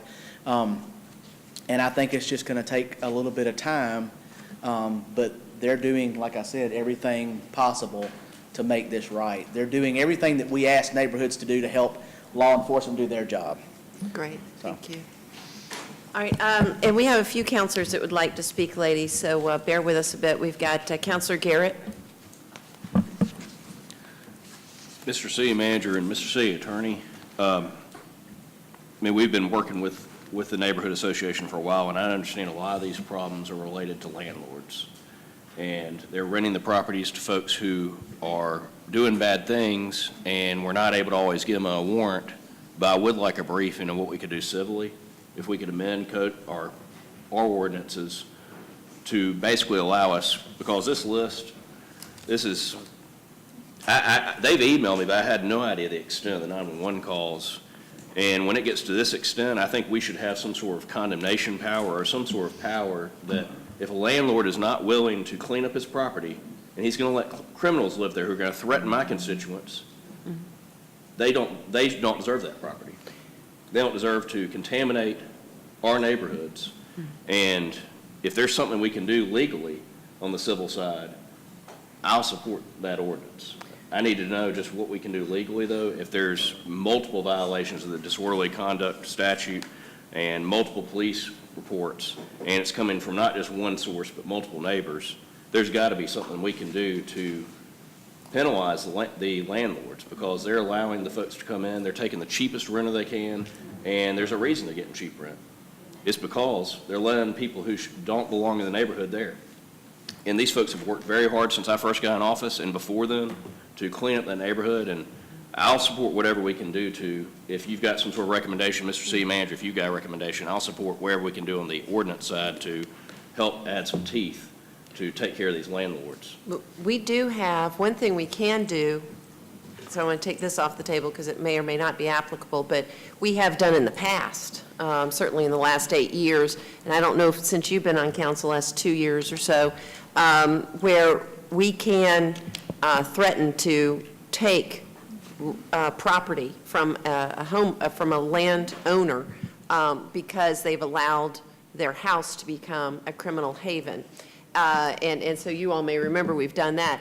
It is a very laborious process, a very time-intensive process, but you have to have a record of a couple of things, that the landlord is profiting from allowing violence, drugs, and prostitution. It's very narrow. And so places that we've been successful are, for instance, strip clubs where they're taking in a lot of money. There's been innumerable, complaints, arrests, and prosecutions of prostitution at the strip club, around the strip club. There's been innumerable drug convictions, drugs, prostitution, violence, if I didn't say drugs. And so even from what I'm seeing, disorderly conduct, shots fired and all that, and it really it can't be outside the house, it has to be in the house. I know that's crazy, but it's a state statute. So that one may not be applicable, and that's been a very effective one for us.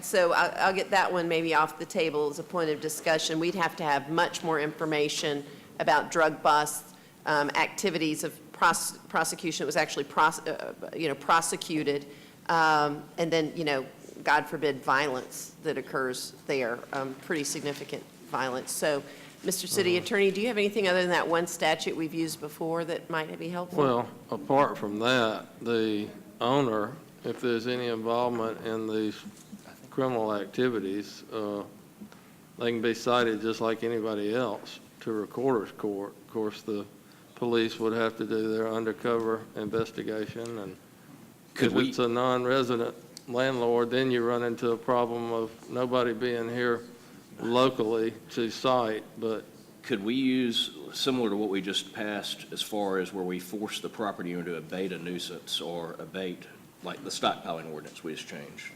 Could we do something like that where if they've been cited multiple times, we force them to abate the nuisance, which in essence is kick out the tenants?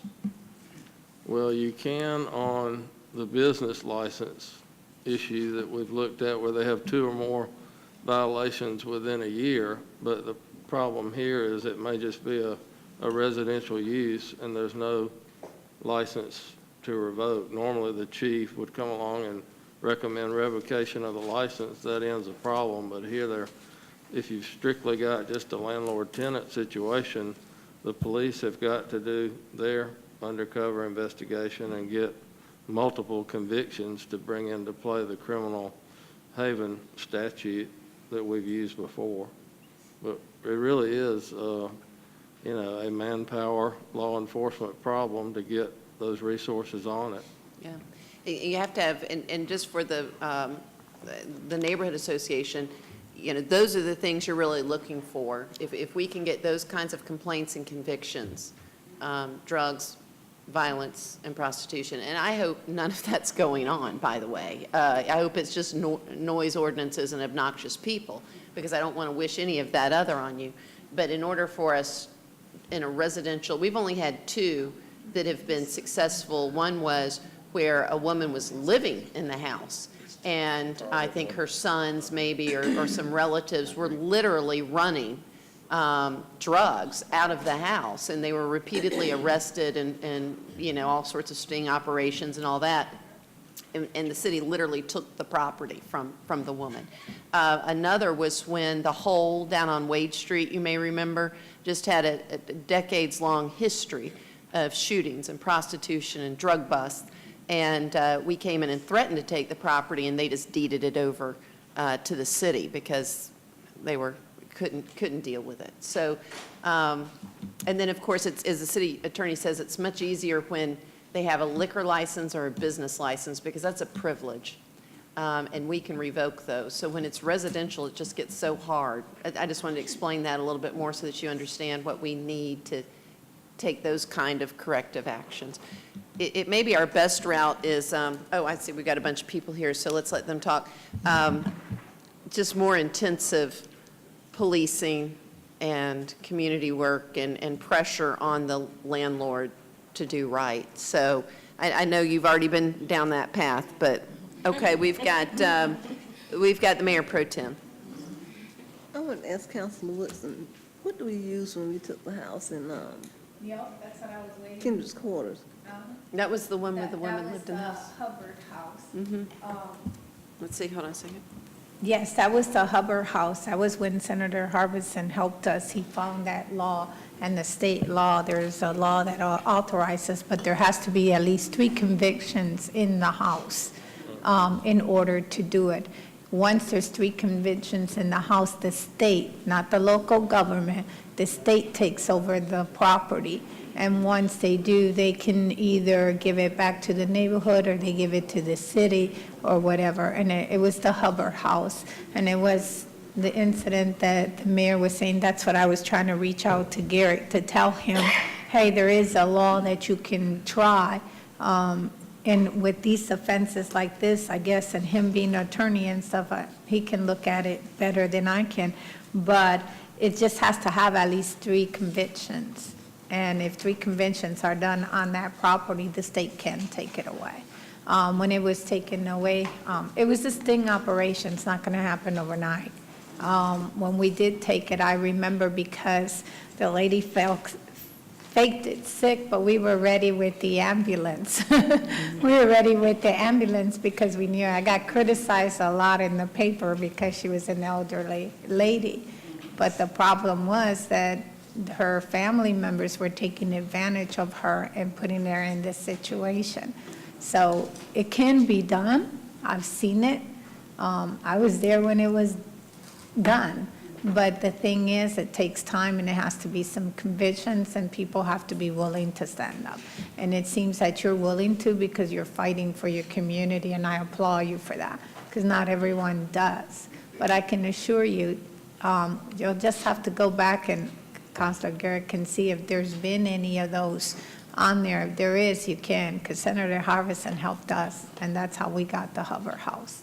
And I'll always will remember the Hoover House. There is some hope. Councilor Barnes. I'd like to commend you ladies for having the courage to stand up to that type of abuse and threats and for your neighborhood. And ma'am, I can only imagine just how difficult it is to have someone subtly, a threat, even a subtle threat, is worrisome. And I'm glad, Councilor Garrett, that we are finding a way, because I'm in complete support. No one in this city should have to undergo what you're going, and there's going to be another situation coming up pretty soon next. But I want to commend you for sticking together, because that's really, in essence, that's really what it takes to stand up to these bullies, to these individuals who are trying to take over your neighborhood. They don't have the right to do that. You have every right to stand up, and I'm glad to hear of the discussion that you have your councilors backing 150%. Also, I think I can speak for everybody on the council and the mayor, that you have our support to do. But I know it's a time-consuming process, but if you stay focused, you will be successful. And thank you so much for having the courage, the intestinal fortitude to stand up to all this here. And Councilor Davis. City Attorney, as it relates to disorderly conduct, OCGA 161139, do we already have an ordinance that's on the books that is financially punitive or that recognizes, I guess it recognizes it through the police department. They determine if it's a misdemeanor. I guess it'd be a misdemeanor, right? Well, as far as record. But do we have anything any further? If they charge them under this state law, it's a misdemeanor. They charge them under our ordinance for disorderly conduct. It's not technically classified as a misdemeanor, but it's still up to a $1,000 fine.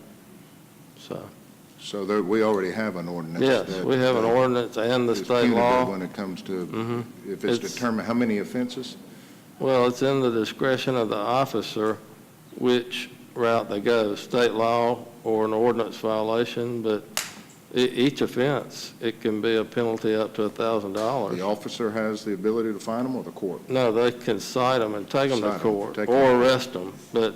And the judge could administer a fine? Each offense is up to $1,000, right. Could we, I guess, as a municipality, could we strengthen that, or even? No, state law won't let you go above the $1,000 for an ordinance violation. That's the cap on a misdemeanor too, a state law offense. This fine would be administered in recorder's court? Right. Any of the recorder's court judges. Thank you, Mayor. Okay. And we have Councilor Thomas. I just want to say to the group, Mr. Brown said East Highland is a good place to live.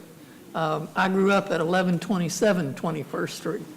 And I would want to encourage Captain Kennedy and Mr. Brown to continue to work very, very closely with these neighbors and see if, staying on top of it. I know you are, you always are, but you see the level of concern that council has as well as this neighborhood. So I would hope that you will stay on top of it.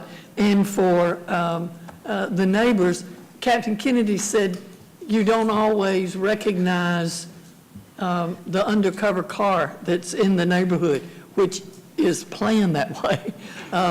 But I do know, having worked with in some other neighborhoods, that they are there and they are making the cases. And so stay on top of it as much as you can. And it may be, you know, that if we drive these folks out, that's okay. We'll deal with them wherever they go. And I don't know, typically, these kinds of things, the landlord may own more than one house in this neighborhood. And if they do, we need to be on top of all of that. So hang in there. We're going to do whatever we can to make it better. Thank you. Can I say one more thing to Paul? Yes, These ladies are not backing down from nothing. I spoke to Miss Pitts for over an hour on the phone last night, and she said they done messed with the wrong old lady. I am not backing down. They're the last line of defense, because if they fall, the neighborhood goes, you know? And so Miss Shireen and Miss Pitts are like, they done messed with the wrong old ladies. So thank you, sir. Excellent. And Counselor Davis, were you up, or was that for something else? Counselor Garrett, did you have That's me. something else to close? Mr. City Attorney, is the fine for disorderly conduct, would that be against the person who's renting the house? Well, I think you'd have to have some personal involvement somehow. There's got to be causation with involvement of the tenant himself. We amended the ordinance, at least as far as codes enforcement went, for other items where we could go against either the tenant or the landlord, because we have a lot of absentee landlords. And what my thought is, I mean, Captain Kennedy and Director Brown, y'all could correct me if I'm wrong, but I would imagine most of our criminals are renters, not owners of land. Would that be right? So if we can make it financially impractical for landlords to operate in this town, because they personally can be fined after some sort of set number of violations, that would get their attention. They'd start screening their folks. And I mean, I did dispossessories before I left my old law firm, and we evicted people. And some of the good landlords, it was like one violation, you're out, and you're on the street, and they evict you if you have any type of criminal activity, and that's not happening in some of these neighborhoods. And if there's a way we can do that and enforce it against the landlord, I think we could see dramatic reductions in crime if we make it where you cannot afford to do business here if you're a landlord and you have criminals living in your neighborhood. I think what you're going to run into is trying to impute the criminal intent and go from the tenant to the landlord, impute that intent, which is very hard to do. The better route is the criminal haven statute and taking of the property, an actual taking, if you can get the conviction for these certain offenses, and the police department is familiar with that procedure. Well, if you can just let me know if there's any other jurisdiction that's gotten away with going against the landlord.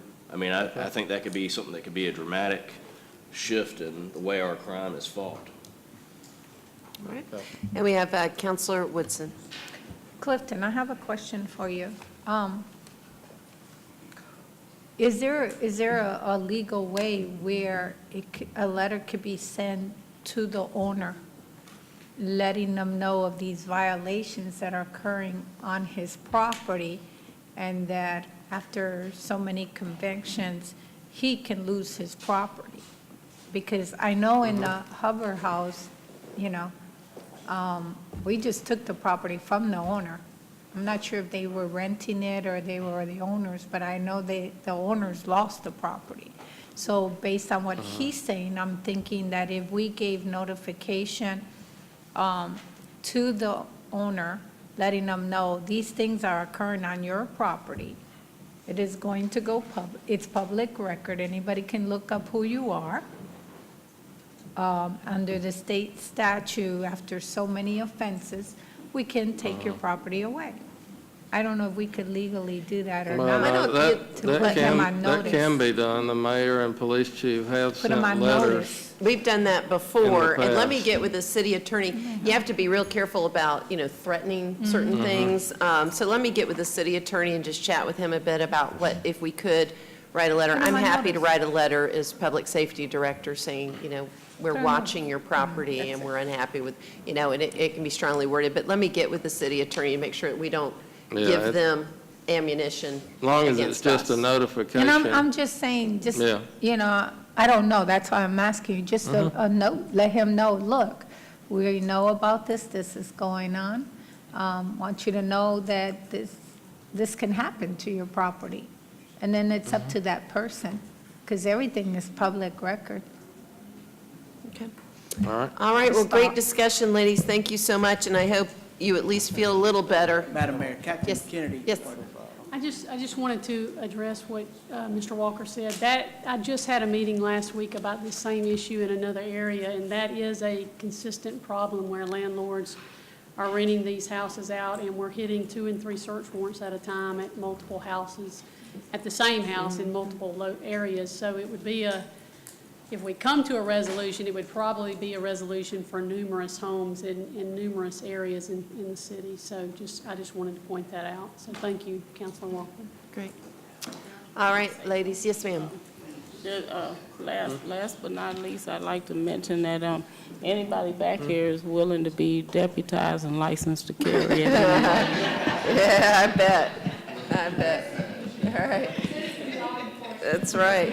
Well, you guys you call the folks who are the professionals, know how to do it. You're taking risk enough, so we thank you very much. And Captain, thank you for being here. Seth, thank you for being here. And Captain, you may obviously want to make sure they're being watched in the short term, particularly since they've come forward in this public way. Okay? All right. Thank you all. We'll go ahead and move on to public agenda. I know we've got folks patiently waiting. Mr. Olson, is Mr. Olson here? He was here. Mr. Paul Olson?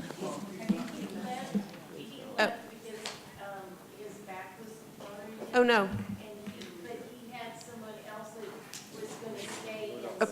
Okay. I know we have several people, so ma'am, if you'd like to come forward and state your name, and he was representative of a community issue, and so as long as you're representative of the same issue and same community organization, if you would just state your name and address, please. And same circumstance, I'll put 5 minutes on for you all, and then we'll see how it goes from there. Okay? Thank you. My name is LaDana Smith. I live at 4119 Althea Drive. It's in the Edgewood area of Columbus. I'm here about a halfway house, a boys' youth house, not really know what to call it. It is at 2608 Juniper Drive, or Juniper Avenue, which is, I'd say, within 1,000 feet of my house. And I'm here representing my neighbors, my family, friends, everybody in this neighborhood. As far as we can tell, this house was opened and established in March. And since then, there has been numerous 911 calls, police involvement, and such as that. Now then, it has come down to a commercial breaking and entering twice, a vehicle stolen, and that is from these boys that are being transported from other places in Georgia, Savannah, Atlanta, Albany. They are not from here. And to my understanding, there is around 165 to 75 of these houses in Muskogee County. When the boys are brought in, they're brought in and the houses are slid into the neighborhood. They're quietly put in. There's no notification. There's no anything, just the house opens. The people that are opening these houses, and I hate to say it, are a lot of police enforcement. They are a lot of firemen. They're city officials, as such as that, to where they know how to work the program to get these houses in. These are boys that are from a correctional institute that have not quite reached the age to go into adult prison. So they're giving them this opportunity to be placed in another county because supposedly they don't know anybody there, which takes about 5 minutes in our school systems to find out because the minute they get there, they're enrolled in that local school. So they're riding the school bus with our teenage daughters, with our sons. They're glorifying the prison system, that it's a good, oh, I'm bad, I'm tough, I'm whatever. One of these young men, I noticed, had an ankle bracelet walking around my neighborhood. Drawed attention quick. The next time I seen him, he was speaking with a 14-year-old girl while her grandma was not there, that she had got off the bus. He was speaking with her. I immediately, when her grandmother got home from work, straight down there and informed her of this house. The way I was informed of this house was the man across the street who has 2 young daughters, like young adult daughters, hooping, hollering, whatever, from this house. The next time I seen him, he was sitting in front of my house smoking marijuana with another gentleman that had met him there. They did not walk up together, and that gentleman was not from that house. So they had already made contact. I went straight to the house, banged on the door, took a good amount of time. I mean, I was banging. I'm not somebody that puts off trouble. I'll butt it right in the head. So I went down there and I was banging on the door. A lady comes up, eating her a biscuit or whatever. I told her that one of her residents was in front of my house smoking marijuana, and when he knew, I seen him. It didn't faze him at all. When the other tenant, I guess you'd say, of the house heard what I was saying, he about knocked me down, running down the street to inform the boy with the ankle bracelet on that I was down there. She informed me, okay, and shut the door. I called 911, they came, spoke to me, and then went down to the house. I never heard anything else about it. We have watched the boys walk around the neighborhood, get on the school bus. There's been umpteen 911. Pops has all the information. Mr. Olson's business is the one that got, or his daughter owns the business. It's in our neighborhood, within walking distance. It's the one that got broke into twice. His truck or van got stolen. The 3 boys were arrested. One of them supposedly told all the stories about what was going on. But what concerns me is there's a lot of these houses in the community, and this house in my community is stopping our kids from playing in the front yard. They're stopping our older residents from walking around the street because they're outside. The street that this house is on whatever day their family day is completely shut down. Cars parked, people outside yelling, screaming. The resident that lives to the right-hand side is moving out. She's been there for 6 years. This is interfering with her work. She works at home. She has a small child. There's so much noise coming from that house during the night that her husband cannot continue his job. The people to the other side, when they're outside, there's rocks thrown over the fence. She is cursed at. They say that there's smell of marijuana coming from the backyard. A window has been broken out of a car in there. And I don't think it's right. I don't think that we should be able to have to put up with this. I've been in this neighborhood since 1996. I lived 1 block over when I was in Edgewood Elementary in 4th grade. Our neighborhood is good. And if you looked at the 911 calls, our whole neighborhood does not put out this many 911 calls till this house came in, and it's coming because of this house. These houses are nonprofit. They do not pay property tax, and they receive the minimum they receive from these houses is $1,500 a person that's in the house. If they keep it under a certain amount of people in the house, they don't have to notify anybody. Just slide it right in. And they're picking neighborhoods that are kind of quiet to where they don't really observe what's going on until the problem starts. But I don't think it's fair that Muskogee County should have to foot the bill for this, for one, because they're not paying property tax, but yet the cops are coming. The sheriffs are coming. The marshals are coming. We're paying for this. And then the people in the house They don't care about these boys. It's just a job. They get paid. So how can you have a nonprofit organization with no uniformity, no programs for AA, any kind of abuse, anything like that? They're just put there. And I mean, I don't understand it. And anything else I need to? My name's Karen Ayers, and I live at 4131 Spirea Drive. I live a couple of houses down from Dana, and these boys, young men, I don't know exactly what the ages are that they are in the house. They are out on the street all hours of the night, the morning. They do get alcohol. We don't know how. So if this home is being monitored, has a person in it that's supposed to be monitoring the people that are in there, but there's places in our neighborhood that they'll go and sit and drink and smoke and do whatever, and they leave their trash everywhere. And there's been numerous police calls for people fighting there amongst themselves in this place. So it's a shame. And then when these young men approach these young children in our neighborhood, and then they also, I just did find this out the other day, that these boys are also riding on the school bus. It's mind-boggling to me that, because if something happened to my child, I would be in jail. And the people that run these houses cannot touch these boys. They cannot put their hands on them. They cannot restrain them. They cannot punish them. They have to be a hands-off situation. All they can do is call 911. Okay.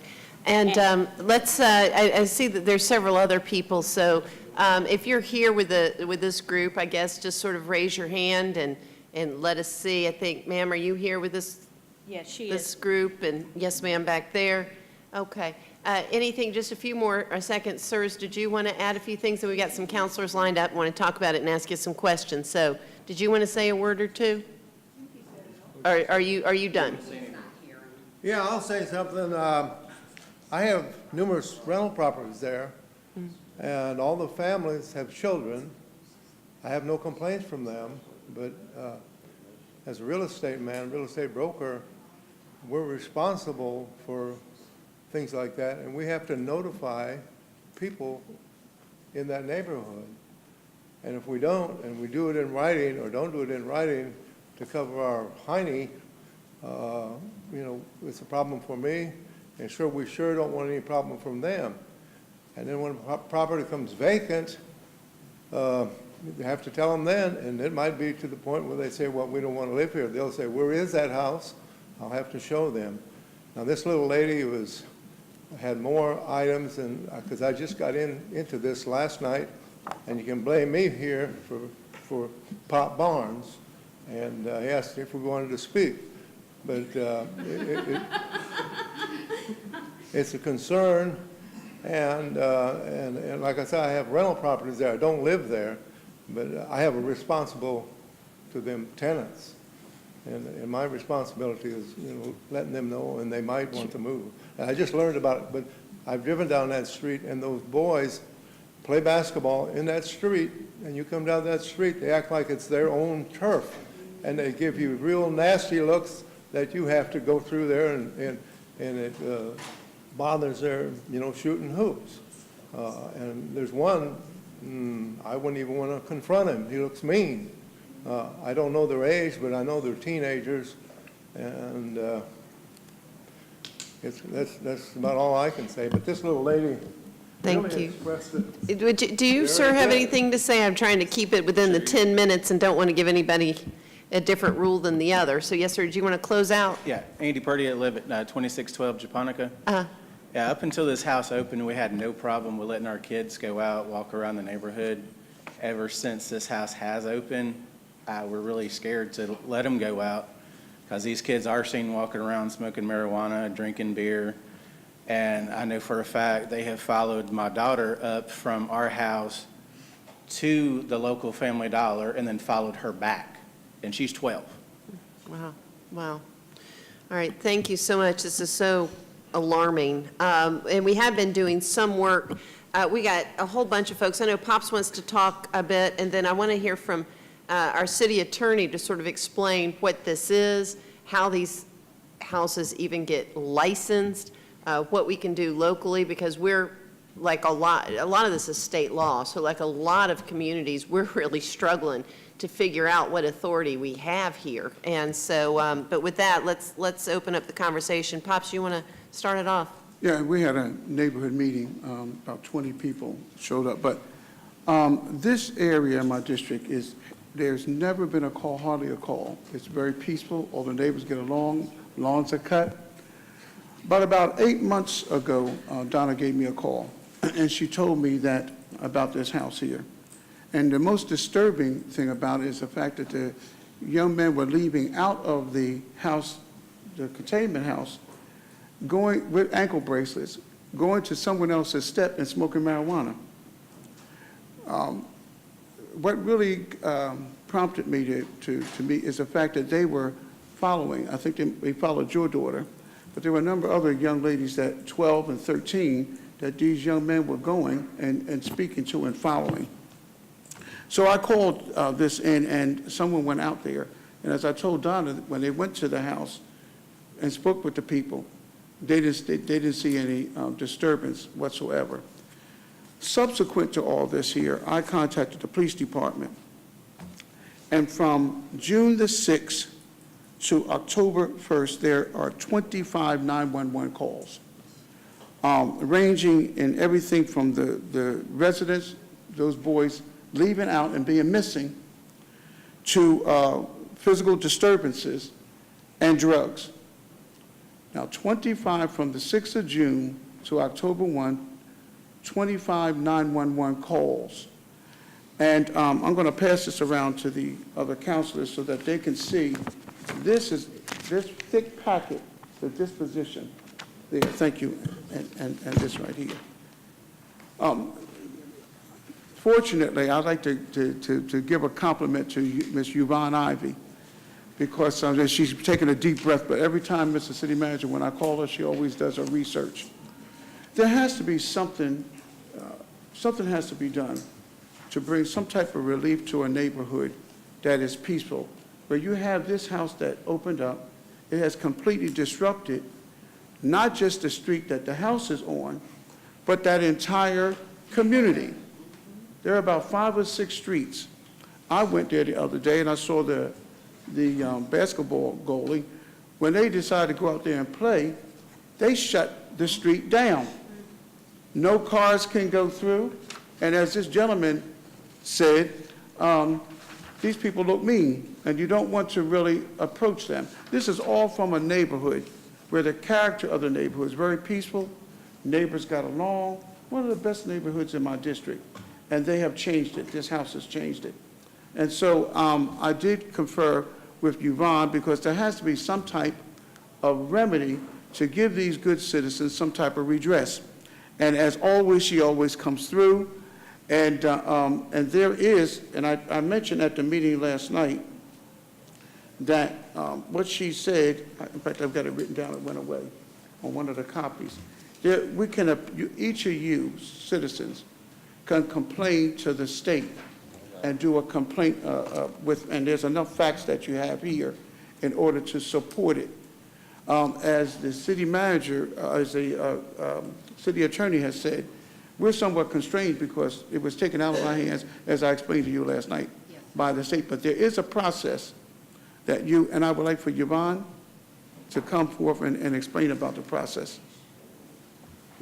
Hey, one other thing is, I understand they're licensed, and if there's problems in the community that the city has issued a license, that license can be withdrawn. I'm not telling you what to do, but the process of them getting in there, and I have a complaint that it just sprung right on us, no notification about all that was going to be put in there. Well, Yvonne's going to speak to this, and she has a solution that each of you citizens can, and you want to, this, I would like for this city to follow through on a complaint in the same process. Yvonne, could you speak? And thank you so much, Yvonne. I could just hug you for all the research that you've done for this here. No problem. Thank you, Councilor Barnes. The Georgia Department of Community Health, they regulate personal care homes, group homes, anything that requires residential assisted living. The Georgia Department of Community Health regulates those types of business establishments, regardless if it's for-profit or nonprofit. And you can log in your complaint. They have a website, and I forwarded that link. I have it right here. And all the complaining party has to do is log into that website, and they can remain anonymous if they want to.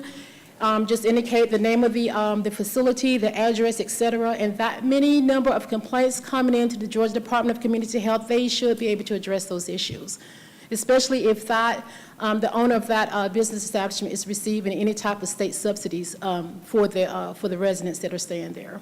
And to add on top of this is the fact that not only are they terrorizing that community, that whole area there, but they burglarized Cherry's Florist on Macon Road not once, but twice. And so you can see that these individuals are not being properly supervised. And so the responsibility falls on that home. And so I've gotten some additional, Mr. City Attorney, could you speak to the additional things that can be done as well as far as someone taking legal action? Well, let me make a couple of points, Counselor. I want to follow up on Ms. Ivy a little bit. The Department of Community Health, anybody can make a complaint with the department in Atlanta. They do have a website. They've also got a complaint phone number. I'll read it out, 1-800-878-6442. And that's the Georgia Department of Community Health, 1-800-878-6442. The state licenses these groups, and if they have complaints, they'll send an investigator down here to find out what's going on. But more important than that, if any citizen or neighbor sees criminal activity, whether it's drug use, vandalizing, destroying property, public intoxication, whatever, you need to immediately call 911.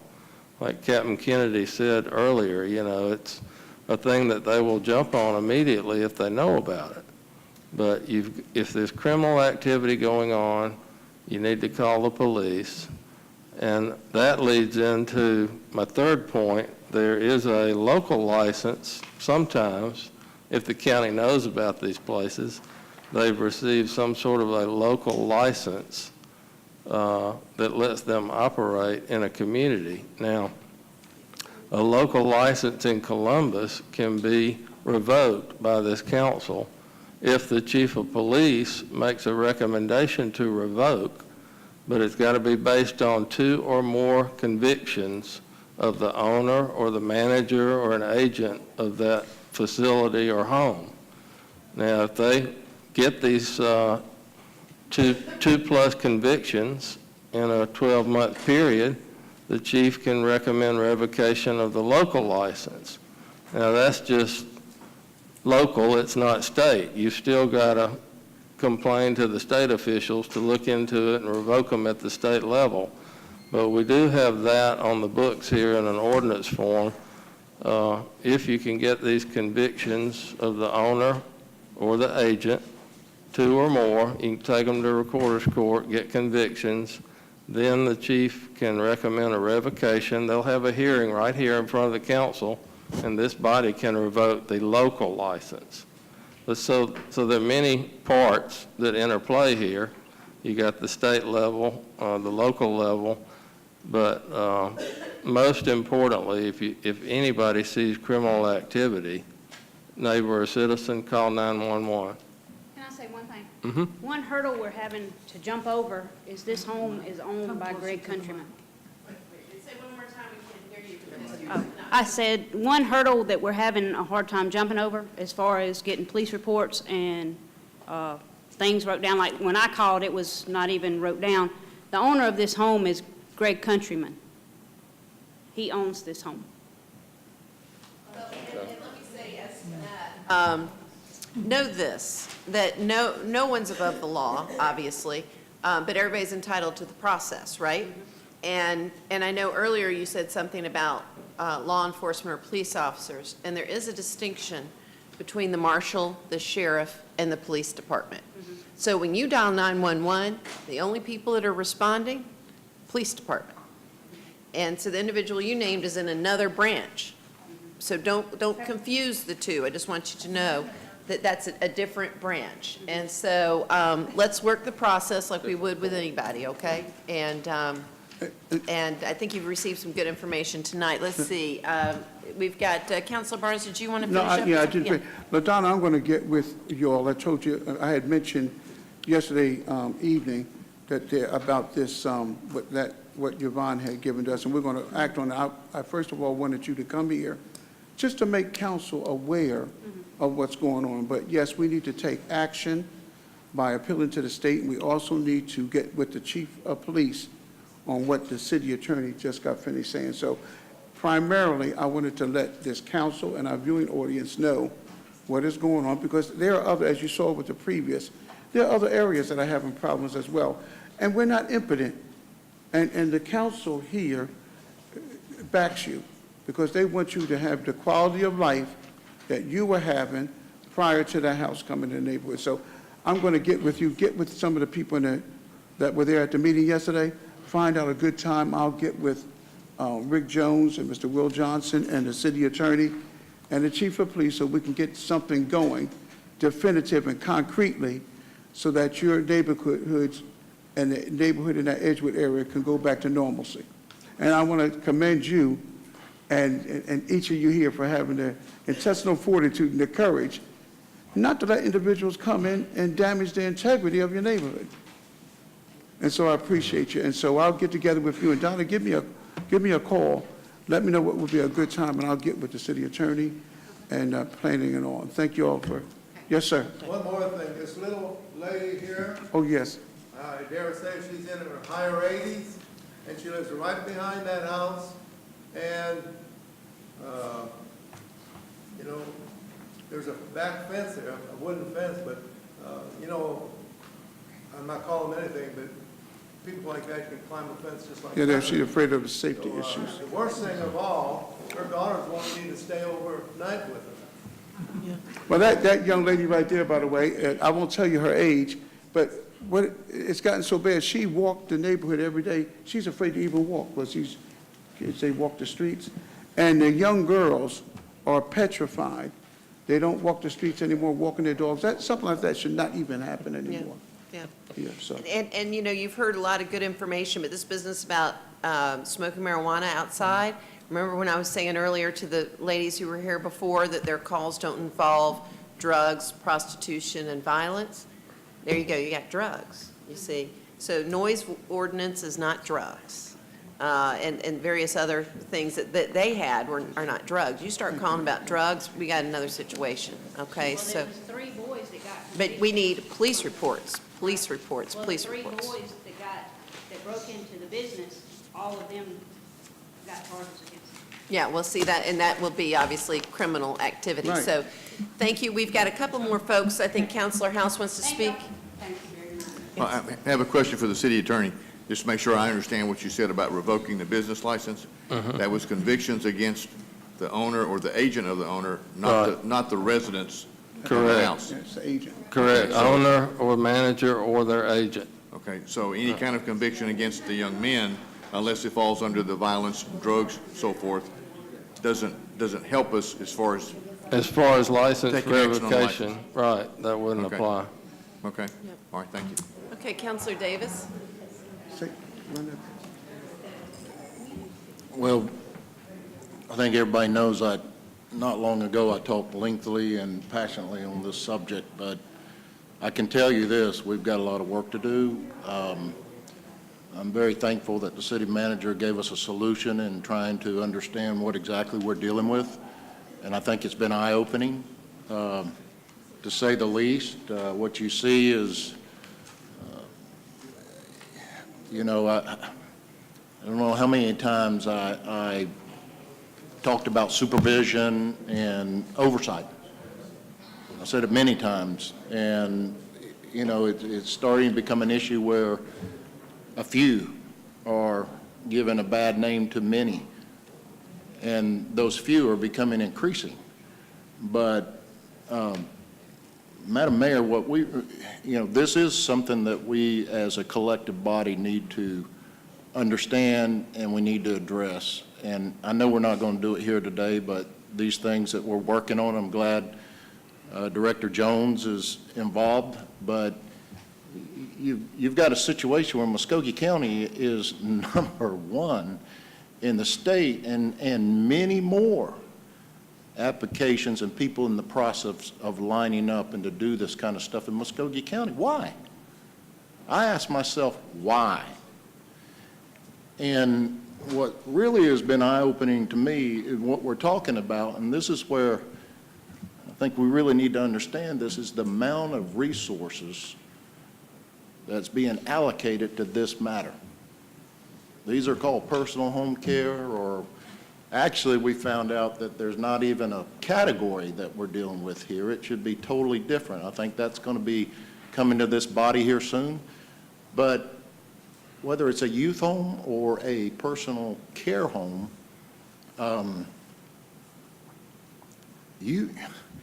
you've got a tremendous amount of resources that's being allocated to this, and things that are happening out there that we're totally unaware of, or just oblivious to. So we did do something as far as reaching out to, and we're reaching out to our elected officials to try to help them to get some lines of communication open, because that seems to be one of the problems, is nobody knows what is happening. But these matters are greater than what's being perceived, and being presented before. So just want to make sure that everybody understands that. And I'm hoping that we can address it collectively and deal with it, because it's a problem. It's a problem. And I'm just telling you, I wasn't even aware of it until we've started looking into this. So hopefully we can find a way to deal with this matter, because it doesn't go away. It tends to get worse. So, Okay. thank you, Mayor. And I believe this is, Mr. City Manager, isn't it coming back on the work session? Is this one of our topics that we'll be discussing? Not at this one? Okay, yeah, but we've got that teed up, Councilor Davis, to come back soon, so, all right. Next, we have on our public agenda, Mr. John Harrison. Did Mr. Harrison last the long haul?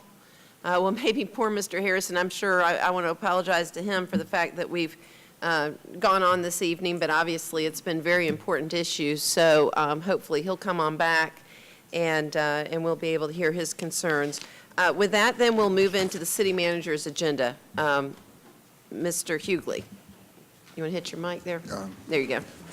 Madam Mayor, we have one item we would like to add to the legislative agenda. As you know, Chief Rick Bowen came to the Hometown Connection, and he made the point or shared his concern that the police department, sheriff, are both having to deal with.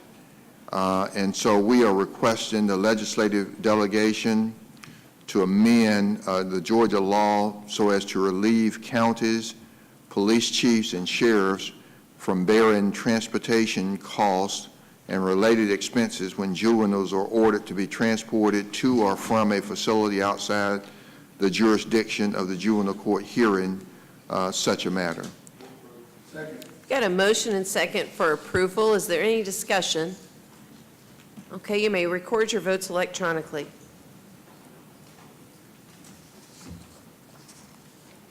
And it passes. Next, I've got a sidewalk variance at 4306 15th Avenue, and we are requesting you authorize a variance to the city code delaying the construction of sidewalk along the right-of-way frontage at this location until sidewalks are installed on adjacent properties. Got a motion and second for approval. Is there any discussion? All right, you may record your votes electronically.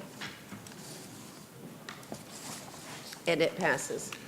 Got a street acceptance at Charleston Way, a portion of Ariana Drive, at Sullivan Drive, and that portion of Sullivan's Drive located in replat of Section 1 Charleston Place. It's been improved and meet the required specifications for acceptance by the city. All right, we've got a motion and a second. There's no discussion, so you may record your votes electronically. And it passes. Oh, wait, hold on, we got one more. There we go. Okay, there we go. Sorry. Got a quick claim property at 2362 South Andrews Road and 0 Casita Road.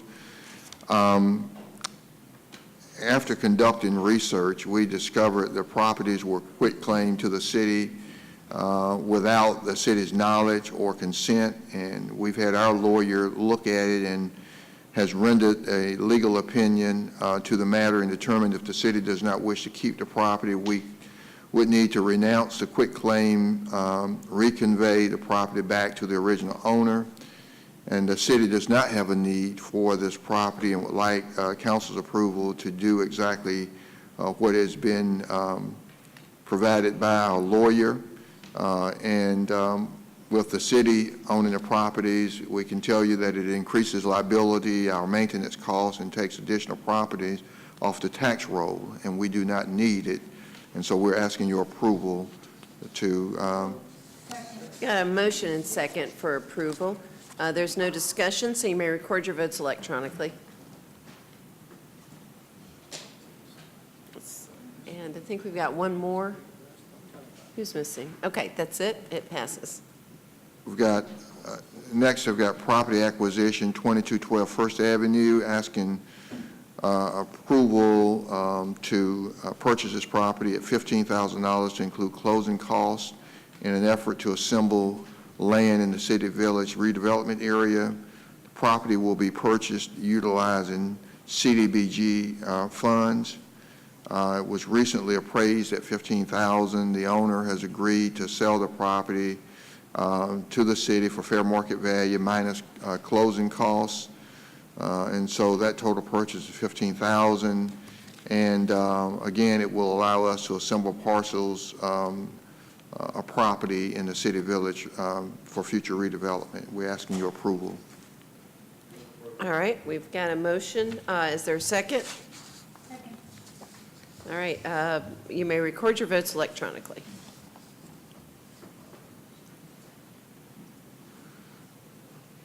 Let's see. Somebody, Councilor Woodson. Oh, sorry. Okay, and it does pass. Next, I've got temporary use of special event permit for Dimensions Adventure Zone.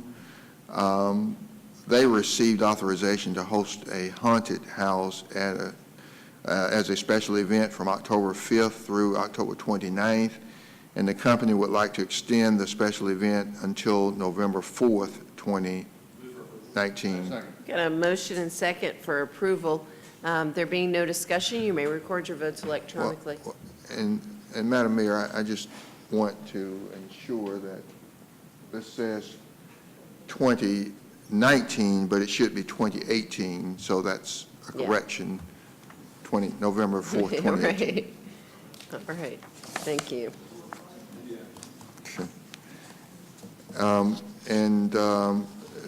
I've got a fiscal year 2020 grant application for planning assistance. Georgia DOT is contributing $119,396, the city $13,000. Okay, we've got a motion and second for approval of the grant application. There's no further discussion, so you may record your votes electronically. And it passes. So I have purchases, and you've already approved F. And so the first one is fire sprinkler service and inspections. It's with Protect Fire Protection Systems, Inc. Okay, we've got a motion for approval of A through E and G, and a second.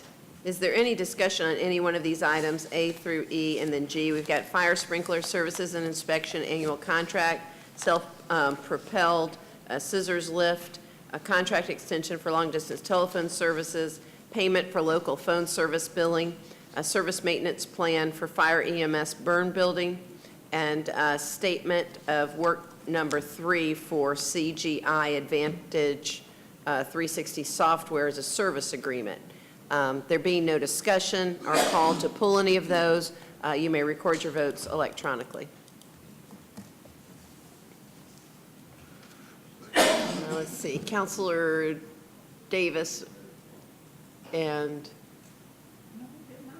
yeah, that's it. Okay. All right.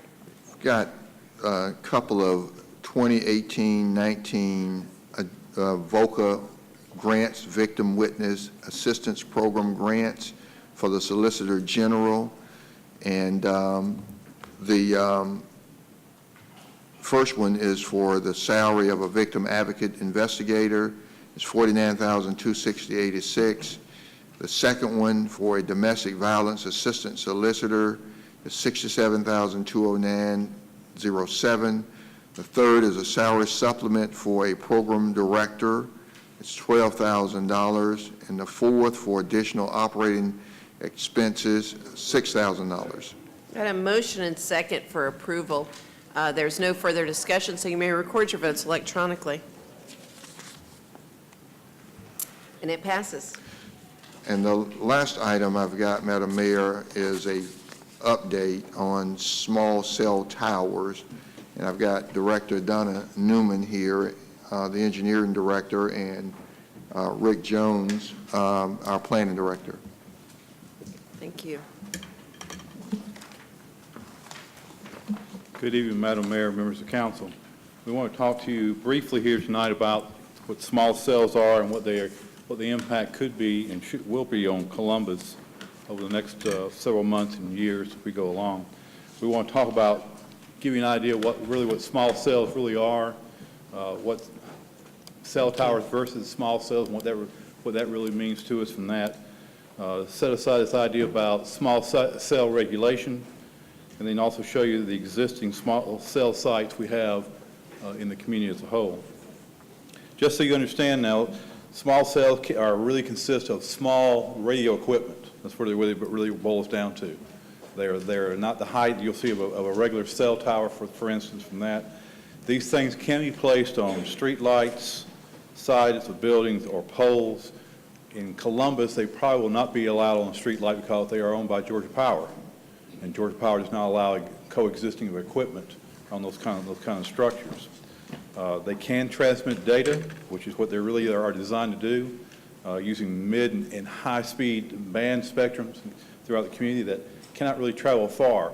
These you're going to find out, these are small cells that are there to transmit data. They do handle phone calls, but their primary function is to transmit data, and it's over a short range.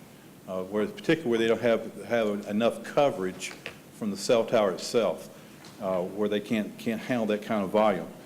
This is largely due, you and I are largely the culprits on this, because if you have the cell phone and you require the use of data or any type of information, we're now draining really some of these cell tower sites, and they can't keep up with the demand.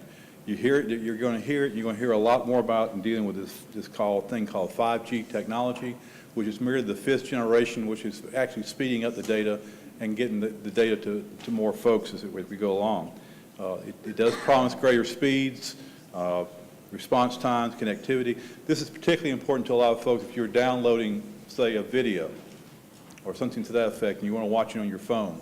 It'll speed that process up, supposedly on that. Nationwide, not Columbus now, but nationwide, there were 13,000 small cells deployed in 2017.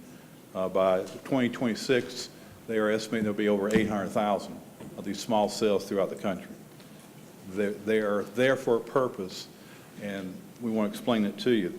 Let me show you, this gives you an idea, talking about cell towers versus these small cells. On the left-hand side of this slide is a regular cell tower for the most part. What it talks about here is it's good for voice. Data signals can travel, can degrade really over a certain amount of time or in distance itself. The small cells are good for voice and data, but they're compressed. They can only go so far out in terms of what the signal they send for the area. And you can see by the rating system this slide gives in terms of voice versus data, the small cells can do both. But again, they are restricted in terms of how far they can actually send that signal out. Towers are really best for low-density populations. That's kind of a misnomer in some regard because all we see in Columbus are the cell towers, but they're covering a wider area, a broader area. The smaller cells will be more compressed, as I said, and they'll serve primarily the area they're in, and not necessarily a wide scheme of things from that. This is an argument you're going to hear in dealing from the state legislature in terms of some of the action they've got going on now, that the small cells, for the most part, should be in the rural areas. But that's reverse thinking here, really, because these small cells are really designed just to hold on to those smaller areas around them and not really designed for the rural areas themselves. There are three facets to this thing you need to understand about in dealing with cell regulation. They are the Federal Communications Commission, which is the FCC, the Georgia State Legislature, and of course, the Columbus Consolidated Government, and the role we play in regulation of any type of wireless device like this. And I want to go through this somewhat briefly and not overwhelm you with this, but you should know that back in 1996, the Wireless Communication Act was passed by Congress. The FCC was required to enforce it. It preserved the fact that where we could actually locate some of these cell towers through our zoning process. And we took that on in 1999 in terms of putting that ordinance together and make sure we could control them. It requires that there has to be a reasonable period of time in terms of responding back to an applicant. Now that time frame is 90 days, at least it was when the act was passed in 1996. And this is what they call the shot clock. But we have 90 days basically to respond to an applicant. By the time they make an application to us, whether it goes through inspection code or engineering or even through the planning department, we have to have that response back in a 90-day time frame. We have to have substantial evidence when we make a decision about a cell tower now, particularly if you're going to deny one. It can't be just because we don't want it or we don't like the color of it or things like that. It has to be a substantial reason why we want a particular cell tower in that particular part of the community. And it also ensures that carriers are allowed to provide cell service in the community. They are considered, like any other public utility, as a necessity for the community to thrive and deal with, and we understand that. I think we all agree the fact that cell service is an important factor in our lives now and in the life of this community. We cannot deny that.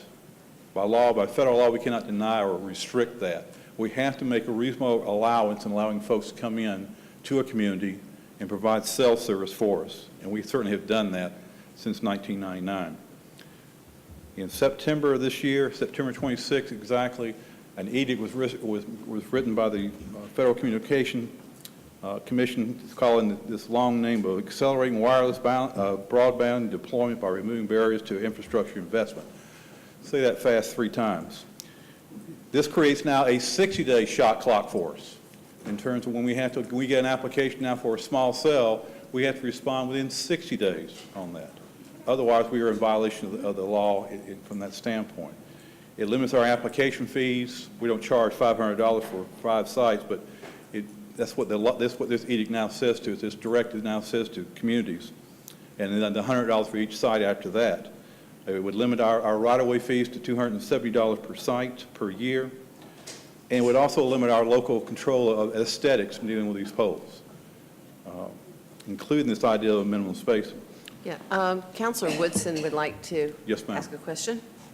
Rick, out of curiosity, because I'm having problems right now with this situation, because I brought one, I think it was like 2 weeks ago to council, and I brought the picture where, we're being forced to allow this in neighborhoods, but we're putting people in a dangerous situation because the wiring and the box, whatever you call it, Yes, the generator box, it's at a person's level. I mean, I can't understand that. And then, you know, I'm just having a hard time. And I think to get a vote from me lately is going to kind of be tough because we're putting our citizens and our children at harm. I know it's a federal, because Isaiah already told me it's a federal law. There's not a whole lot of control we have. But we got to come up with something. There's got to be something that can be, you know, done. And are these fees that we set, or is this the fee that comes from the federal and state? These are the fees that come now from the federal government. Okay. So we couldn't even increase them if we wanted to make it No, ma'am, we could expensive not. for them. They've basically taken away local control. Exactly. Well, we need to educate our communities on it. Well- Because the citizens think, I know my constituent thinks I don't care. You know, and I do, because I call Donna, I think it was late at night, early in the morning, on the weekend. I mean, I brought the picture here, the citizens, and we need to do an educational piece on our access channel to let them know that this is out of our control. This is not something that we're putting in place, because I still have a big concern that someone's gonna, you know, nowadays people don't value life. And I'm worried that somebody's gonna have a problem and pull those wires, break into them just for fun, for a drug initiative, you know, not a drug, a gang initiative or something. You know, I just, And so, Mayor, Council, we met with one of the providers today, just before Awesome. council meeting. And at the end of his update, I think he's going to share with you the progress that we made okay. today. And so I think, you know, we're going to do as much as we can within what we have, and we don't have much, because we can't even go out there and tell them where to put it on the right-of-way. We don't have a right to do that. And so, in other words, if they want to put it here, and we say, well, would you go down 10 feet? They And won't we're going to put it right here. I already experienced that. And so, but he's going to get to some of this as he goes through the presentation. Okay, thank you. And I'm sorry, Rick. No, This that's- is really sensitive to me because I was very, very upset. I'm still upset each time I drive by there. And so I'm annoyed, so I'm sorry. Continue. Well, let me proceed on, you know, and I'll try to be brief about this. The one thing you need to carry away from this whole presentation, I think, is this last statement on this slide, that there is a misconception nationwide that cities are basically opposed to these kind of operations coming into their community. We're either dealing with small cells or cell towers, and nothing can be further from the truth. I've already said that to you, that we have to, not have to, we want to be welcoming about the fact about the service these companies provide us, because we all depend upon them. But there is that misconception on the federal level anyway right now that we just don't want these kind of operations in there. From the Georgia State Legislature, you should know that there is Title 46 called Public Utilities and Public Transportation, which is part of the Georgia Code now that addresses the needs on right-of-ways and right-of-way access and things of that nature. That's already in place, and we are adhering to that on a day-to-day basis. However, this last legislative session, at least 2 more bills were passed, or at least introduced, they were not passed, excuse me. One is Senate Bill 426, entitled Broadband Infrastructure Leads to Development Act. This was designed, or at least given the impression that the idea was provide cellular service to the rural areas of the state, which I'm wholeheartedly in support of. I think they need to have that kind of issue. But the idea also was, though, this bill, if it passed, would have told us pretty much that we don't have any control of our right-of-way inside the city of Columbus.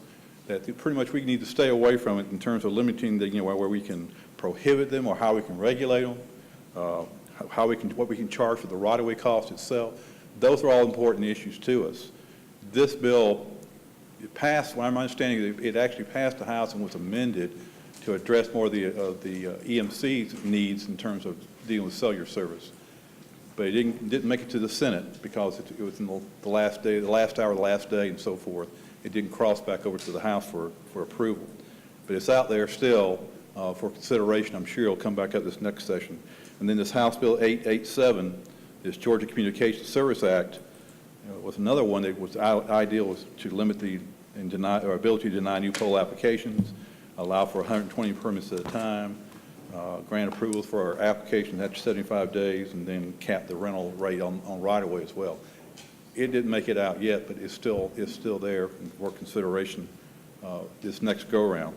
Those are important things because, again, we lose control of what we're trying to deal with on our right-of-ways. And as I've said before, and I'll say it again to you, our intent about this whole thing is not to deny cell service, but we are trying to look at the safety of where these things go, these structures go, because they could be a hindrance in terms of dealing with traffic. If you have a wreck, you run into a pole, we're liable for if you do that. If there's no coordination between these utilities and the existing utilities already in the ground, we have a real problem as well, particularly from the engineering standpoint. They need to know where these units are going and make sure there are no problems in terms of coordination of the utilities and not impacting somebody else. Rick, we have a question from Councilor Thomas. Mr. Jones, do these two bills automatically roll over into the next session? so. Do we? I think they've got to introduce them over again, and the Have to bill be number might reintroduced. change, yes. Okay. Yes, And refresh my memory, we didn't have anything of this on our agenda, did we? On Addressing legislative, this yeah. issue? Yeah, I think we did. Okay. Let's just make sure that our folks are Yeah. real cognizant of our position on that. And I do think we've gotten their attention, our local delegation, so I think. Good, Yeah. good. But the third factor we're trying to achieve here is the aesthetics part of it, making sure that it is eye-appealing to the community, that it's not going to be a hindrance to Councilor Woodman's neighborhoods or any of your neighborhoods for that matter, in terms of Well, overall. I would hope that our delegation would help keep us informed as these come up and maybe as they go to committee, so that if we need to send people to the Capitol to testify to the committees and so forth, I think you're right, Mr. Jones. We're not trying to stop where they are needed, but we are trying to give the local municipalities some say-so in what's going on. Yes, ma'am. And I think we have people who could go and testify to those things. Thank you. From the city standpoint and doing the regulation itself, we really established this wireless communication. I have on here 2005, I mean, it changed that. We actually did this back in 1999. I went back to research a little bit more. And we were probably one of the first communities in the state, maybe in the southeast, that actually dealt with controlling of cell towers as a whole. Because we were concerned they were all going to be lumped into one area and impact that area, and with no control, again, over the aesthetics or the placement of those. In 2016, we put regulations in place to deal with these small cells in public right-of-ways by establishing where you could actually locate the pole. We established construction standards. We dealt with aesthetics, and we dealt with the height of that particular structure itself.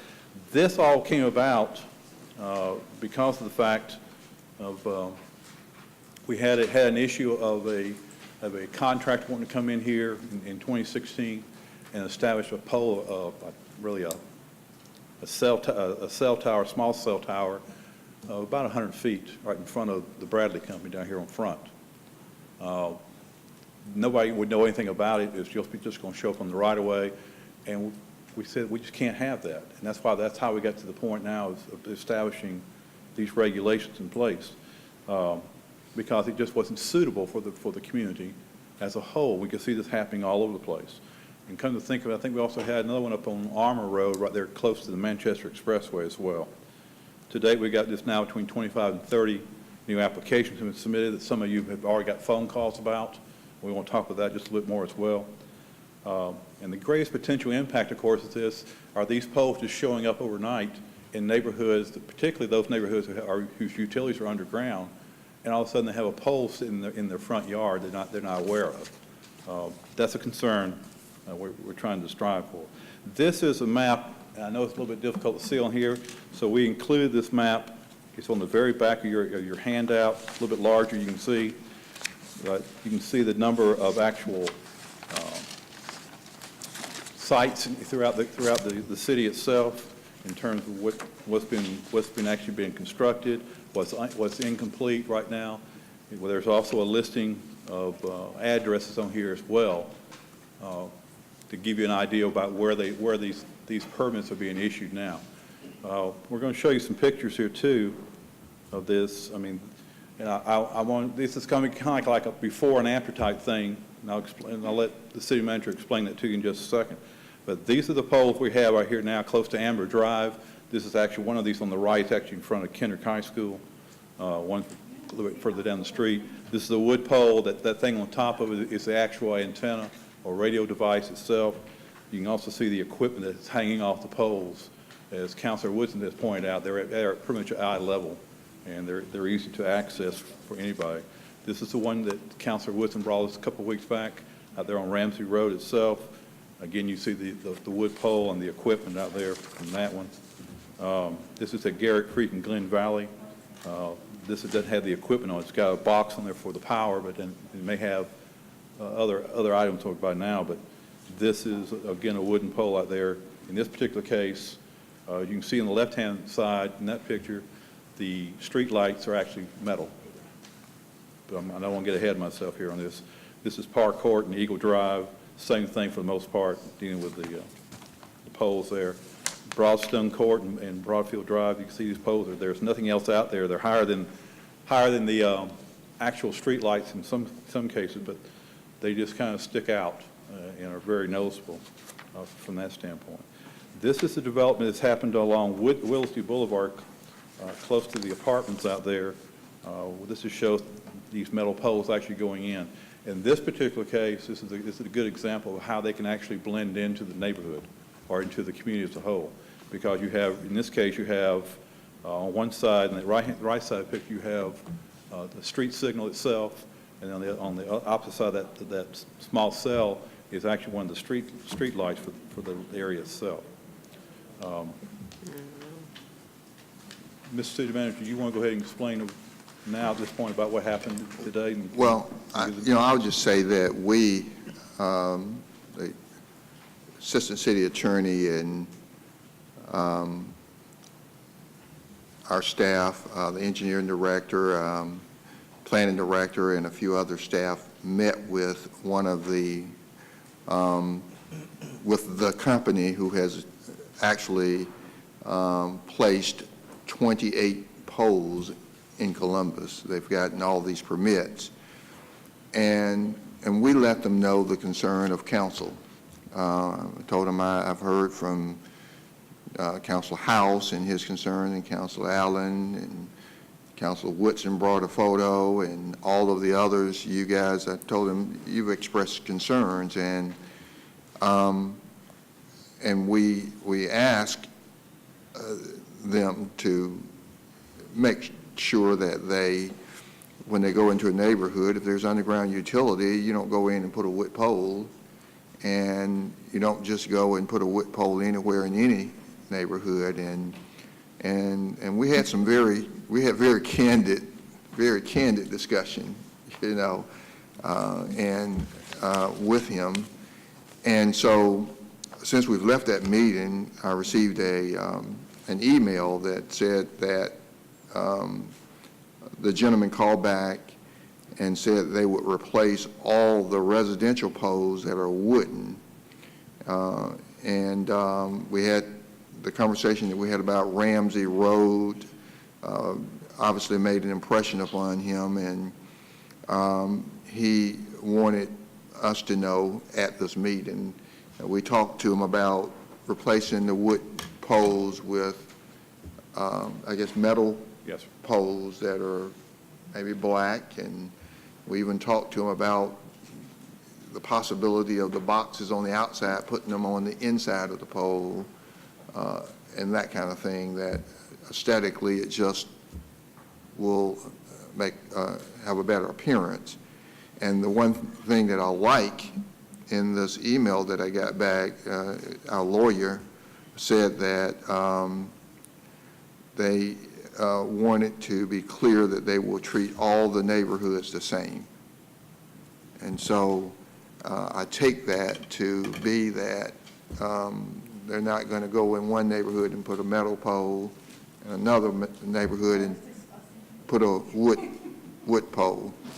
And so we're going to continue to have conversation with them, and we know that the law is on their side, and so we need to negotiate and be pushy and get what we can. And I expressed to him very candidly that we would like to be able to say to other cities and counties that, you know, though the law is not on our side, they are working with us.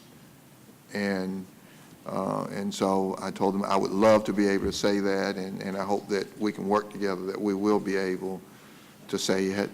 And quite frankly, I told him otherwise, I'm going to fight him every step of the way. I mean, it was just that candid. So Got a whole bunch of counselors lined I'll up leave it at to that. chat. We've But got, we're headed in the right direction with the limited powers that we have.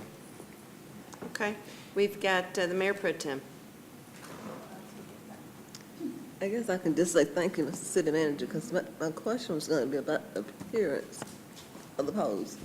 And they had the cutest poles in the commercial areas, the zone area, and in the residential areas. And it didn't matter where they were, they had the wooden poles. But thank you for addressing that.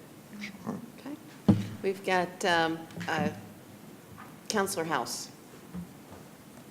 Well, first, thank you for all the work that you all have done to try to make this better. I had spoken with Mr. Haynes, I think that's who you met with last week, and to answer Councilor Woodson's question about why the boxes are the level that they are, he told me that the cell phone carrier wanted all the boxes where a repair person, could stand on a 3-foot ladder and reach them. And I commented to him that, of course, that puts them at the level where somebody walking by could also do damage to it if they so chose, and he noted that. But anyway, that was the reason he gave me for why all those boxes are where you see them on the side of the pole. Okay, let's see, Counselor Woodson. I just want to say to Rick, to poor Donna, who I drove crazy, and Isaiah, I trust you, and I thank you very much, and Councilor House for making that call too, because it's very important for our constituents to know that even if our hands are tied, we're going to do our best. And I want to thank you so much, because tomorrow morning I can walk over there and let the neighbor know this ugly pole is going to disappear. Prettier pole will be there, but unfortunately, it has to be there. But it will be appealing to you and what you have done in our community to enhance it. So from the bottom of my heart, Isaiah, I'm sorry I gave you a hard time. Publicly, I say sorry to you and Donna and Rick, but thank you very much. Sometimes I got to be ugly, but I love you. Well, and I appreciate that, but I want to be sure to say that our lawyers were out front on this. Well, thank you too, Clifton, and, for our lawyers. And we've got to express appreciation to them for their work, and we've got to express appreciation to the company Yes. for being willing to go out there and bear the expense of replacing. And so we know that that's going to be cost for material and cost for labor. And so we do thank them, and that this is the kind of cooperation and that we need from them, that we would be able to say to others that though the law is not necessarily, it doesn't favor us, this company has worked with us to, they heard us and they listened, and they're doing something to help us. Well, to that company too, publicly, I say thank you. Sure. Appreciate it. We have Counselor Davis. Mr. City Manager, this presentation gives us the assurance that things are being worked on locally and also through our elected state representatives, so that's a good thing. Hopefully we can make progress. I will just say this, a lot of this, it's hard to really perceive it or understand it because there's so much common sense. I mean, it's just common sense kind of approach to this thing. But, you said something a little while ago that you stated that the law is on their side, but, you know, when these poles are being placed right on the edge of the road, or the curb and gutter, is the law going to be on somebody's side when some young kid hits one of those poles and loses their life? You know, I ask that question. To me, it's more of a safety hazard than anything. Yeah. So who's responsible? And that's an excellent Is question. everybody Because we gonna have turn a no blind control eye or to say. it? I mean, yeah. it's our right of way, but that concerns me more than anything. You know, aesthetics is one thing, but the location. I think everybody understands the technology and, you know, and they can accept a lot of this stuff, but, you know, the location and aesthetics is a big thing. Certainly when it's a common sense issue that somebody, it's probably worse than going down Second Avenue, to be honest with you. Pole sitting right on top of the street. So that really concerns me. But again, thank you for the presentation, the assurance that we're trying to do something positive here and make a difference. Hopefully they'll just work with us and understand, because it's, like I said, it seems to be common sense. All right, that concludes discussion there. And anything else? Okay, we'll turn it over then to our clerk, Lindsay, and let her go through her agenda. Thank you, Mr. City Manager. Madam Mayor and Council, on the clerk's agenda, item number 1 is an application submitted by the Columbus Diagnostic Imaging Center. Item number 2 is a bio sketch from Ms. Renee Sturkey. Item number 3 is the FY18 report from the Columbus Department of Public Health. Items 4 and 5 are street closures. Item number 6 is a resignation from Ms. Josina Pittman Green from her position on the Uptown Facade Board.